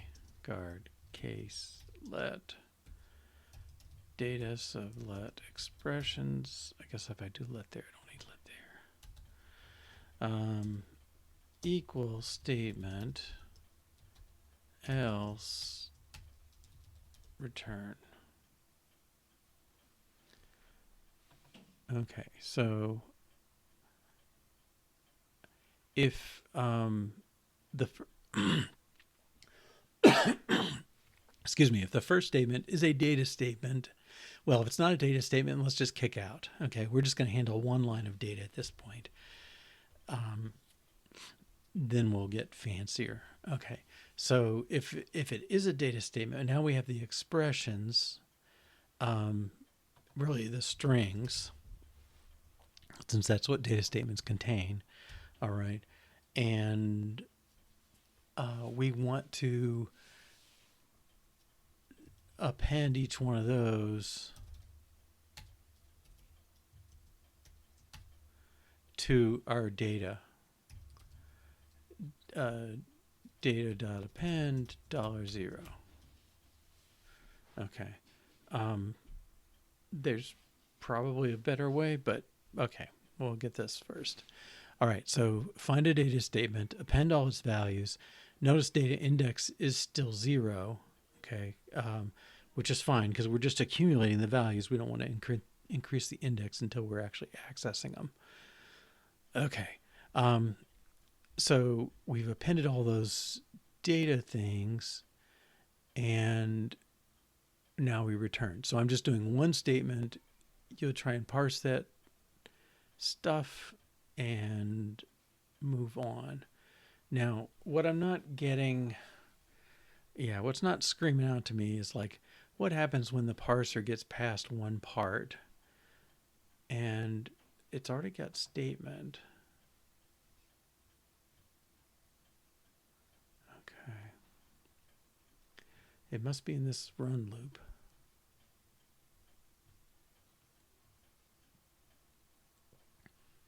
Run loop.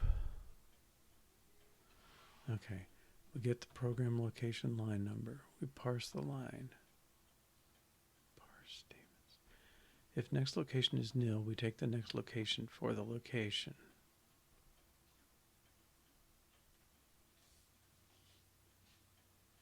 Oh, next location 4. Yes, that's what does it. Okay.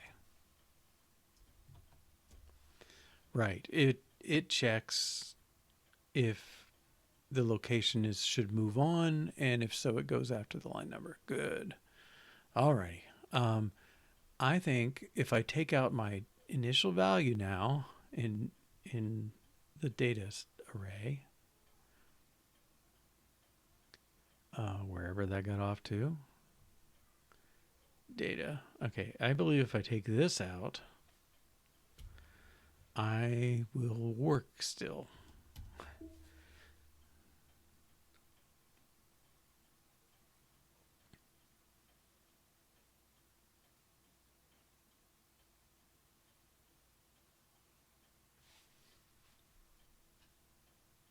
So much for that theory.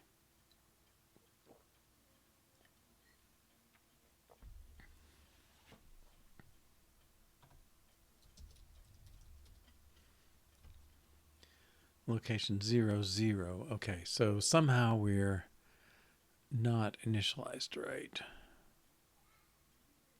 Oh, well, we're doing that down here. We'll need that in our section 2.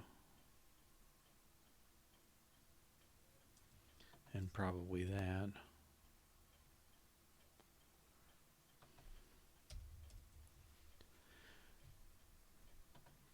Okay, so get the program's first line number and then parse that. Okay.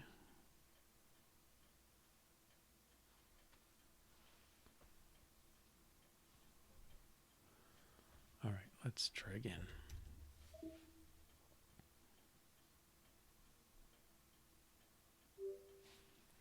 Good. Okay, so that's progress. Okay, so it parses the first line number. So I could even do dog and cat and read X and Y and print X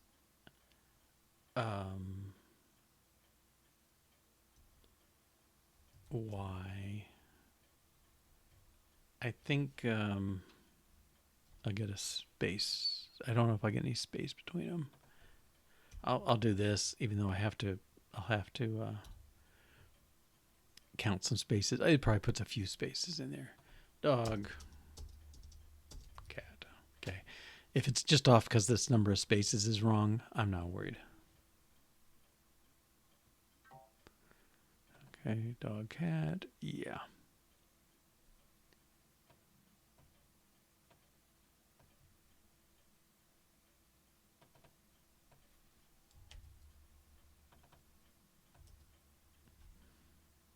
Oops, did I do the wrong one? As expected, that's the actual. Okay, yeah, there are a couple more. I forget it's a tab of 10 or whatever it is.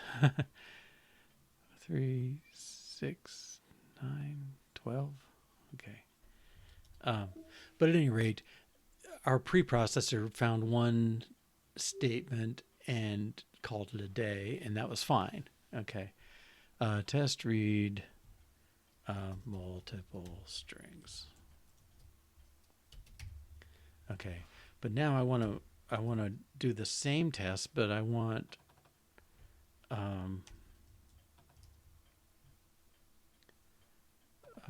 from separate data statements. Okay, so instead of that, I'm going to do line 12 is data cat.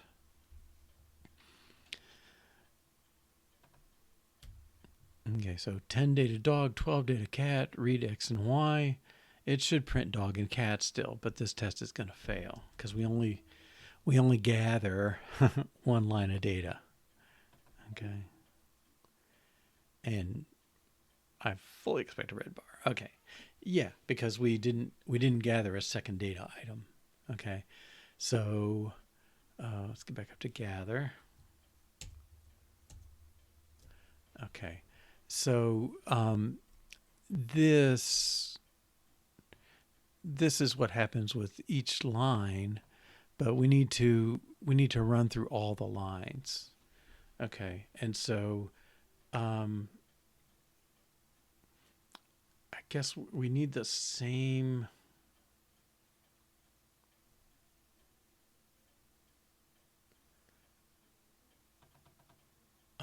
We need this same kind of thing. Okay, so the statement parse.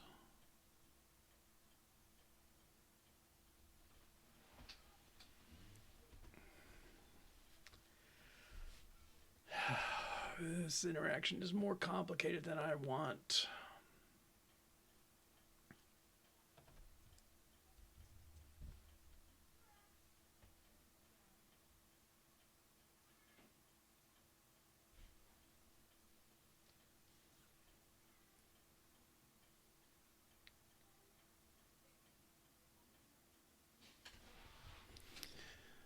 Okay, so if the next location is nil, oh man.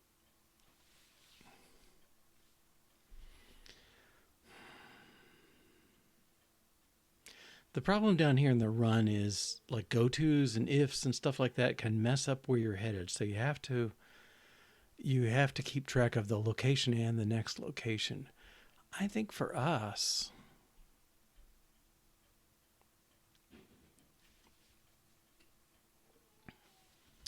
let's look at program. Can we just get the stuff out of there?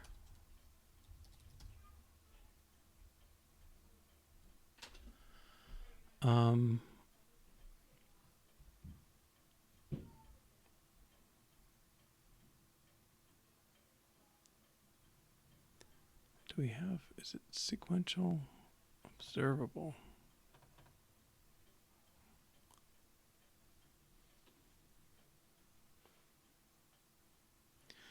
Well, we have this piece here. We can get every, I mean, program itself is public.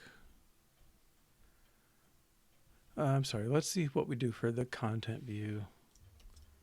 I'm bouncing all over. It's not a good sign.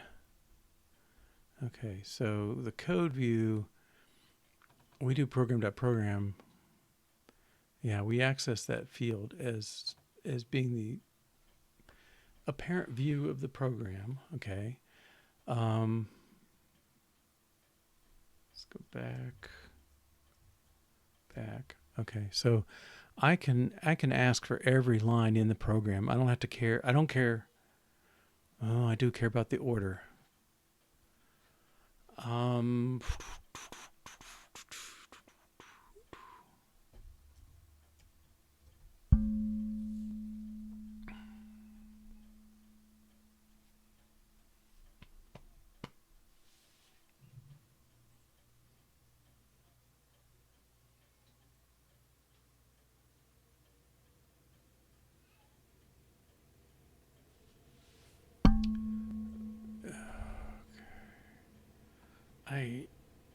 don't know if this is bad duplication or not.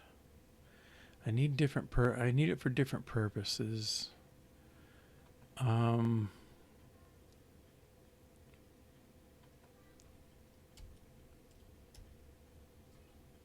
Okay.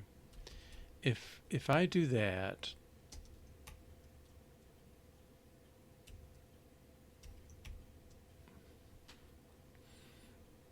I'm getting the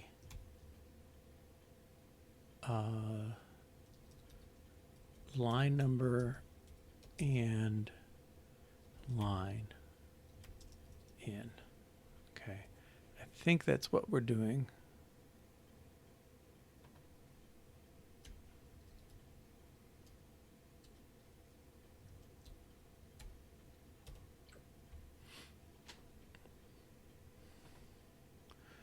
Okay, so for each line,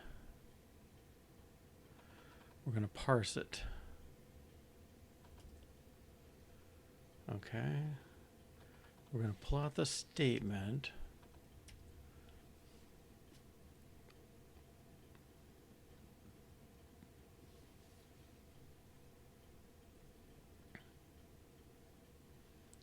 I don't need this stuff. And I think I need to do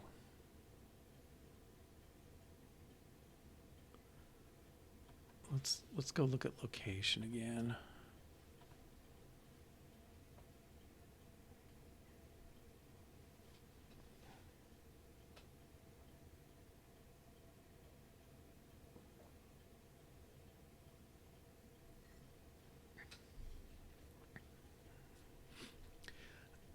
All right. Location knows the line number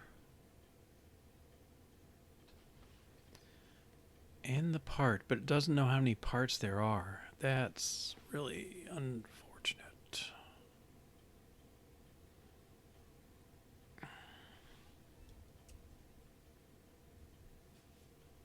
Okay, so we got parse statements.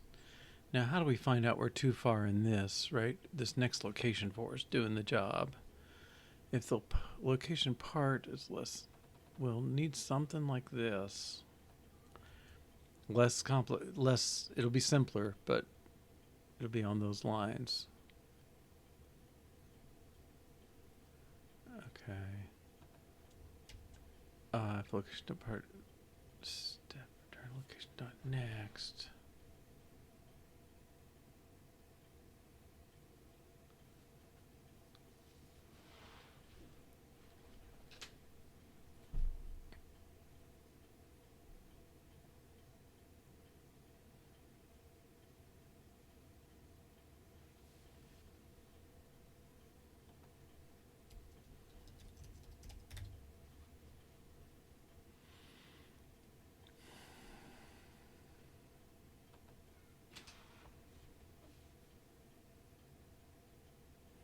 Okay, you got to find the line and parse it. But the statement is based on the location dot part.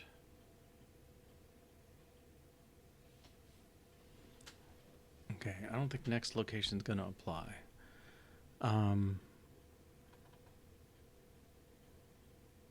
Statement account parse dot statements.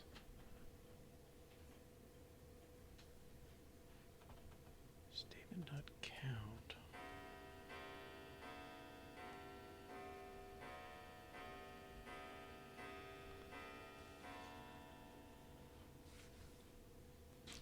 Okay, this is zippy. Okay, somehow we have the statement. I think we have to somehow do. Well, we're going to go from 0 up to statement.counts of parse up to but not equal to the range. Okay. So we got the parts. No, I don't even need to do that yet. Okay, I'm going to go smaller steps here. Okay, I'm going to say part equals 0.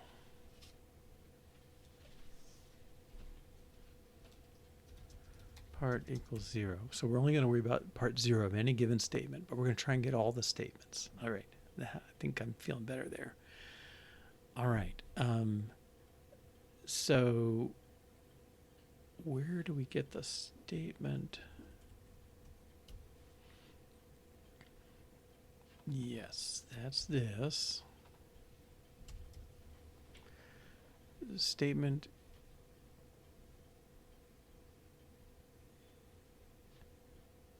so this moves up. This moves down. Okay. Statement is there. If this and then this. We don't break, we return, we break.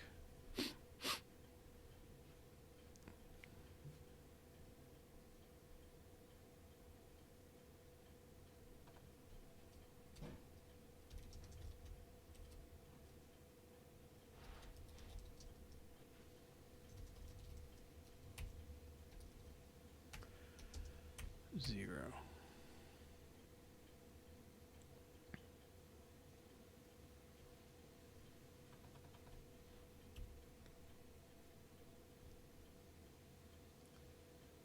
Oh. Is that gonna...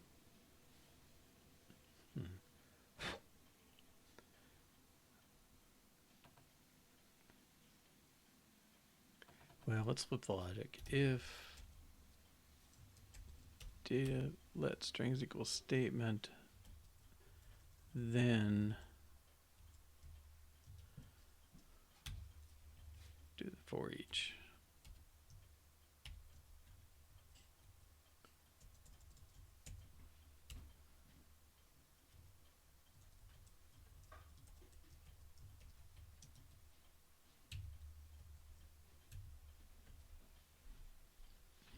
Okay, what do we got here? Ooh, that's November data.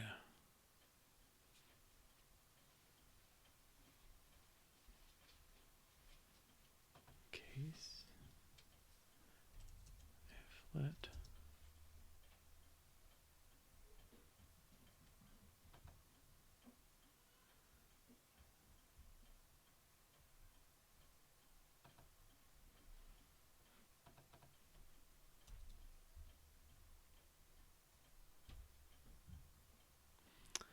Okay, I think I've done this stuff, but in the loop now. Okay, I don't know, I'm feeling slow this morning. Okay, we got our location here. We don't care about that location anymore. Okay, so we're running through our program sorted by less than, so line numbers in order. For each line number line in there, we'll parse the line, we'll build up a location, we'll take the first statement in the line. If it's a data, then we'll append that to the list and repeat that for all the lines. And I believe that will cover our case here where the data statements are on two separate lines. Okay, so let's see, this should work. Okay. Right, let's take this out.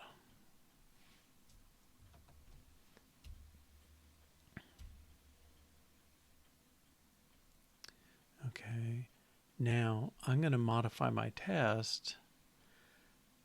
I'm going to put the read in the middle.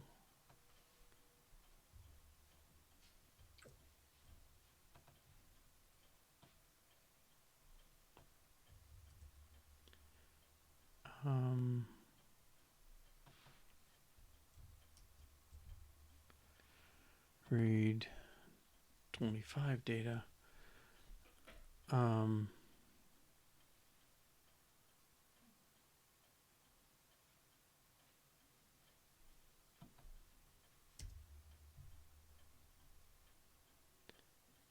read XY.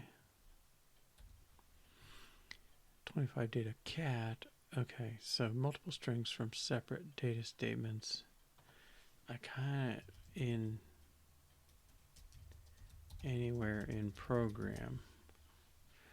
Okay, so now we've got data statements before and after our read statement, and it has to read the data before it can execute the read. And this should still work.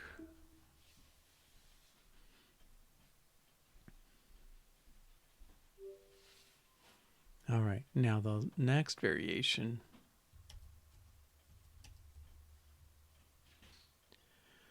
Read, let's see, how about data anywhere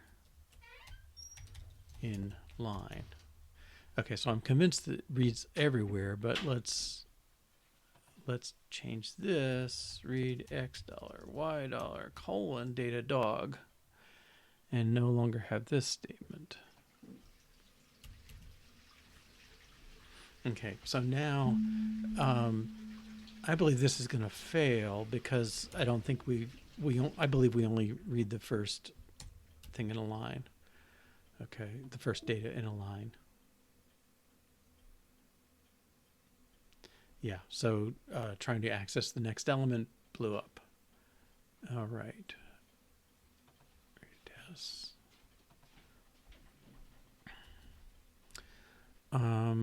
Okay, and so that means we have to address the line pieces here.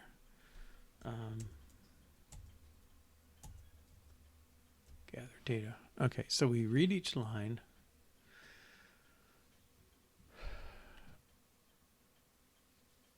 Now, what is... Okay, and again, I'm kind of stymied by this thing. Next location 4. If the part is less than statement.count,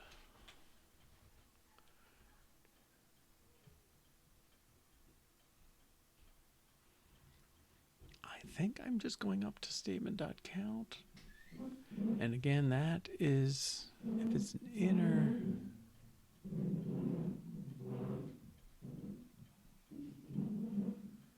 okay. Yeah, so let's take that again. Okay, so gather.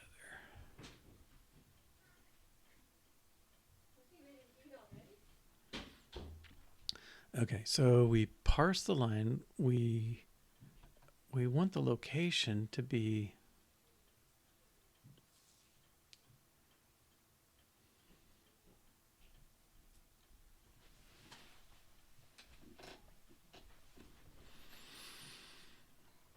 well, I don't know if we only access location.part, so maybe that's a waste too. So let's try this part again. So 0 ... less statement.count parse.statements. We want to go across each of those. Okay. And within there, we're going to ask for statement.location.part. Well, let's make this part in. And we'll just ask for part. And this stuff moves up inside. Okay. And I know I can do better than this, but location is no longer used, and that means line number is no longer used.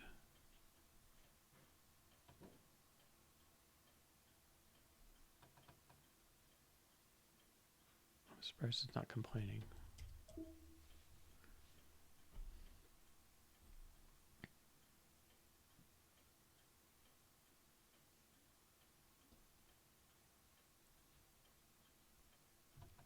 I think I said build. Wait. To build. I guess I didn't kill off the other one. No. Okay. What's part?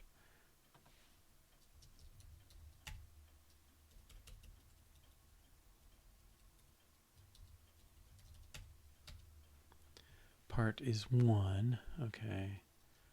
Print line. Well, there's your problem. Cannot find line in scope. If we're here, why can't you find line? Can you find parse?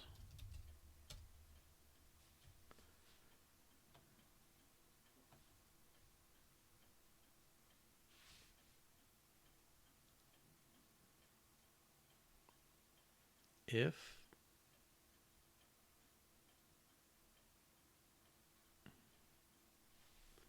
what? Oh, we're in a different test.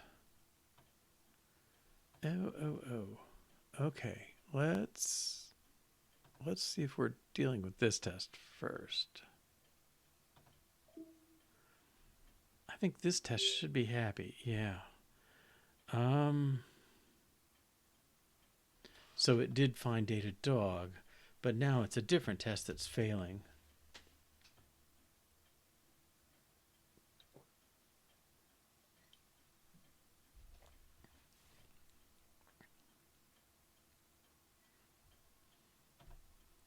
And I don't think I can see line number. And I can't see line. All right, but we can figure out which test it is. Test if with multiple conditions and failing conditioned.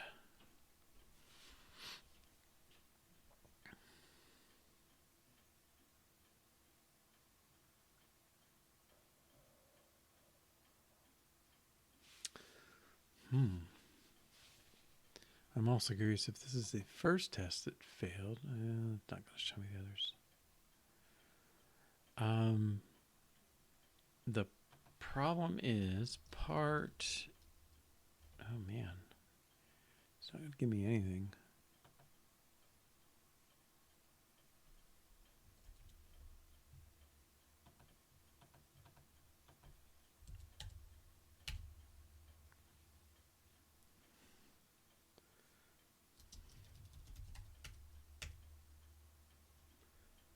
Right, I think we've got things too messed up at this point.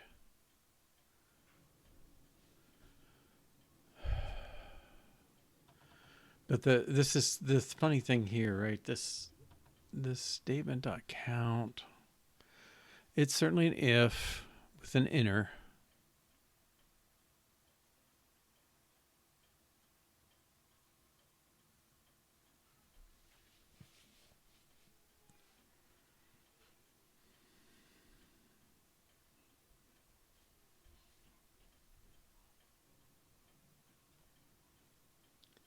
Oh, statement.at. I think maybe I need to be using that.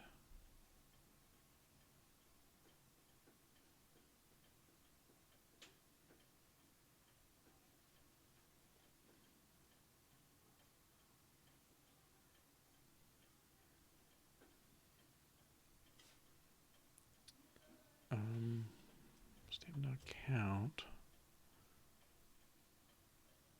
This is on statement.at. Oh, static. Okay, list of statement. Gives you a statement. Where's our list of statements? Parse.statements. I think we want statement.at parse of statements part. Is that how that works?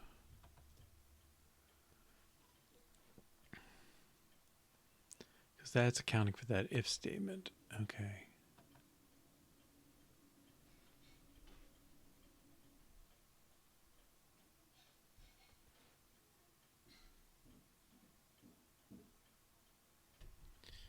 All right, let's run all those tests again and see if that one's happier.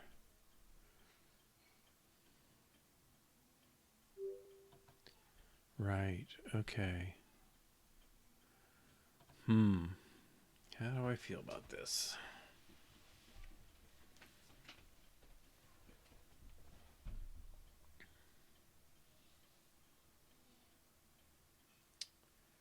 Let's check that in. Support data statements on multiple lines anywhere in the program, including within lines divided by colon. Okay. Right. And I think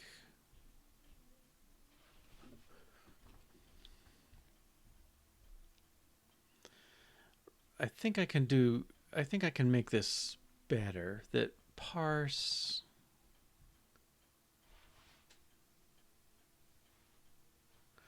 if I mapped each line to its parse,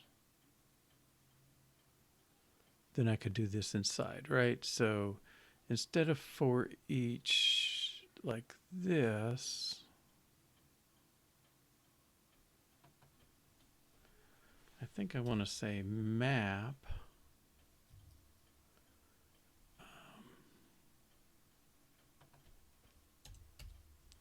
sort of by this. If I map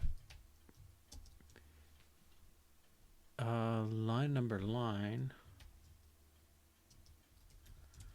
number line in parser.parse of line,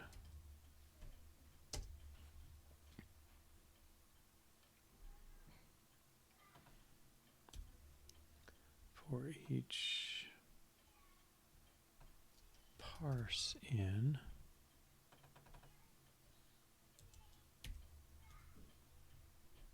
result of call to map is unused. Oh no, it's not. Okay. Yeah. So I think that's a step forward.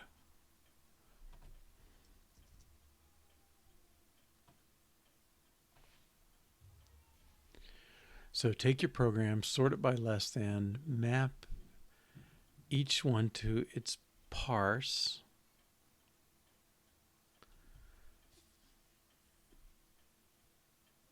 For each parse,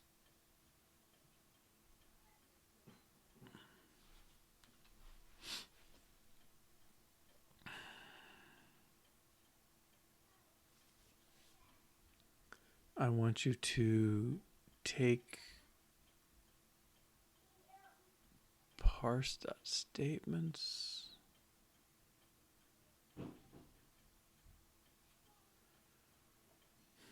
I want to do a filter as well, right? But maybe that's not so easy here. Hey, let's make sure this is valid.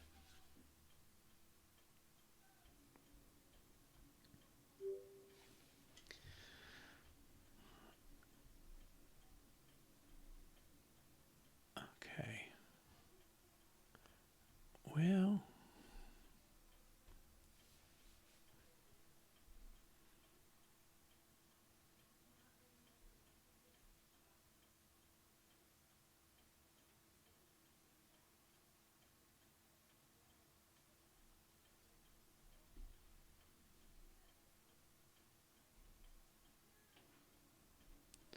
got the part, that's a count.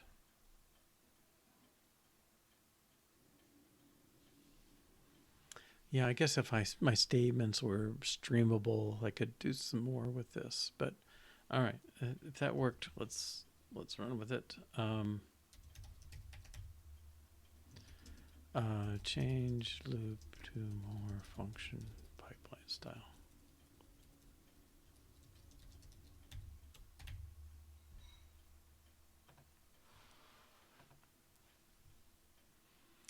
Okay, where are we on our to-do? Read a number. Well, I'm sorry, we decided to do read a string.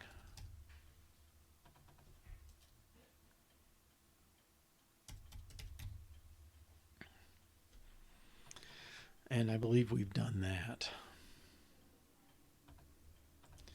Not as pretty as I hoped, but done. All right, and now I can either do quoted strings or I could do numbers. I think we want to get this thing simpler yet. Would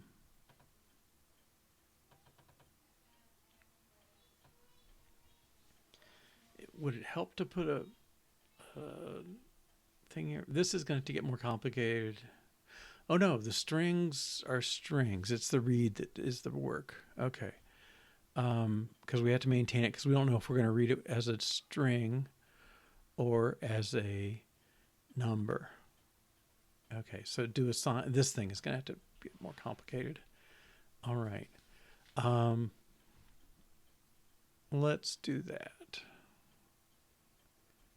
Read a, well, let's do read a number.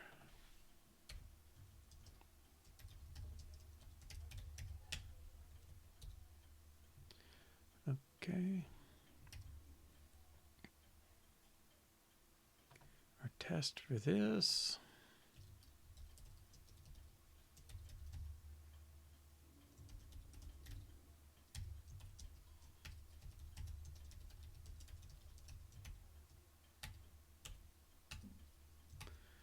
Program is read x, y, and data 10, 20. Print x, y. We print x, y like that. We're expecting 10, 20, new line. And this test will fail because type errors. Okay, so it didn't enforce the types at all. It just said, I'll read it as a string type. And so it didn't convert it to numbers. That's why there's no space in there before or after. And we know our interpreter always turns it in, just treats it as a string. This do assign with a mismatched type, it may be, we'll take a peek, but in principle, so in the assignment statement, when that's created, we've enforced the types. So this does not enforce types. That's okay. We're going to have to do that ourselves, but we'll see what we got. Okay, so if lValue.type is string dot string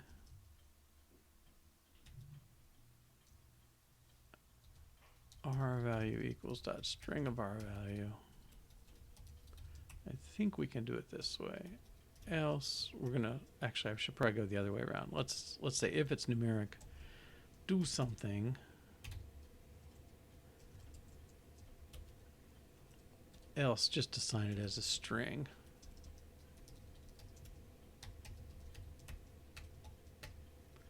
Okay, so we're gonna push the type to being right, and basically this I forget who does it. Is it float? Will it take a string? I don't remember. Type string has r value. Oh,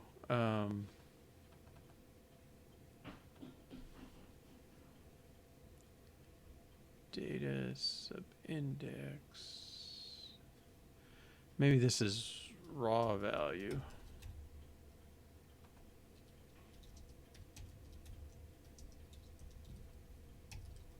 And this is an expression.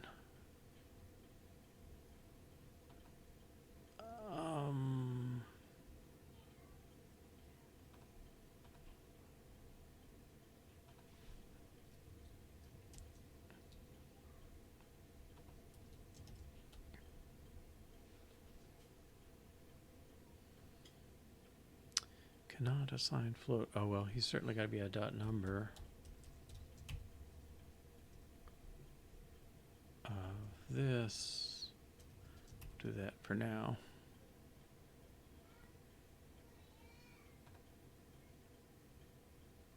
Oops, we don't need a dot string anymore.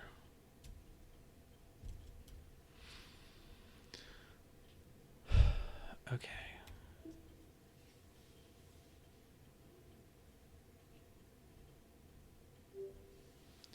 All right, and then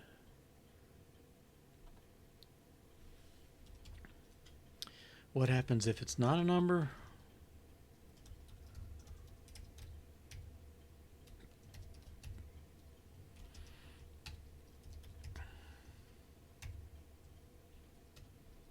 Expected error if you do 10 read x and data is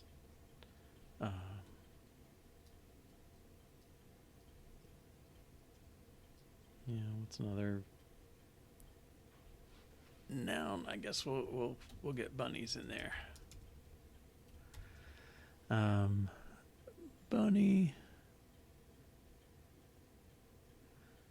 and the error we expect is attempt to read string as number.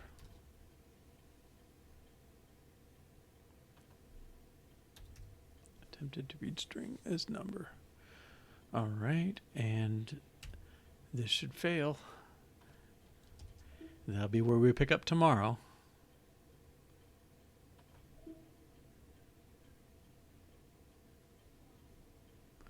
Okay, unexpectedly found nil. Yeah, so we said, oh, we know for sure it's going to be a valid float value. Well, that's not true. Okay, so this exclamation point needs to be a check, and then we'll go from there. All right, so tomorrow is Wednesday, and it'll be at 10 a.m. Eastern Time to 12:30 p.m. or 3 to 5:30 p.m. UTC. Thanks for joining today, and I think tomorrow we should finish up read, and we'll do read and restore, and if we have time, we'll start the next statement of some sort. I'm still kind of pondering parsers a bit and figuring out what to do there, but I think we're mostly done with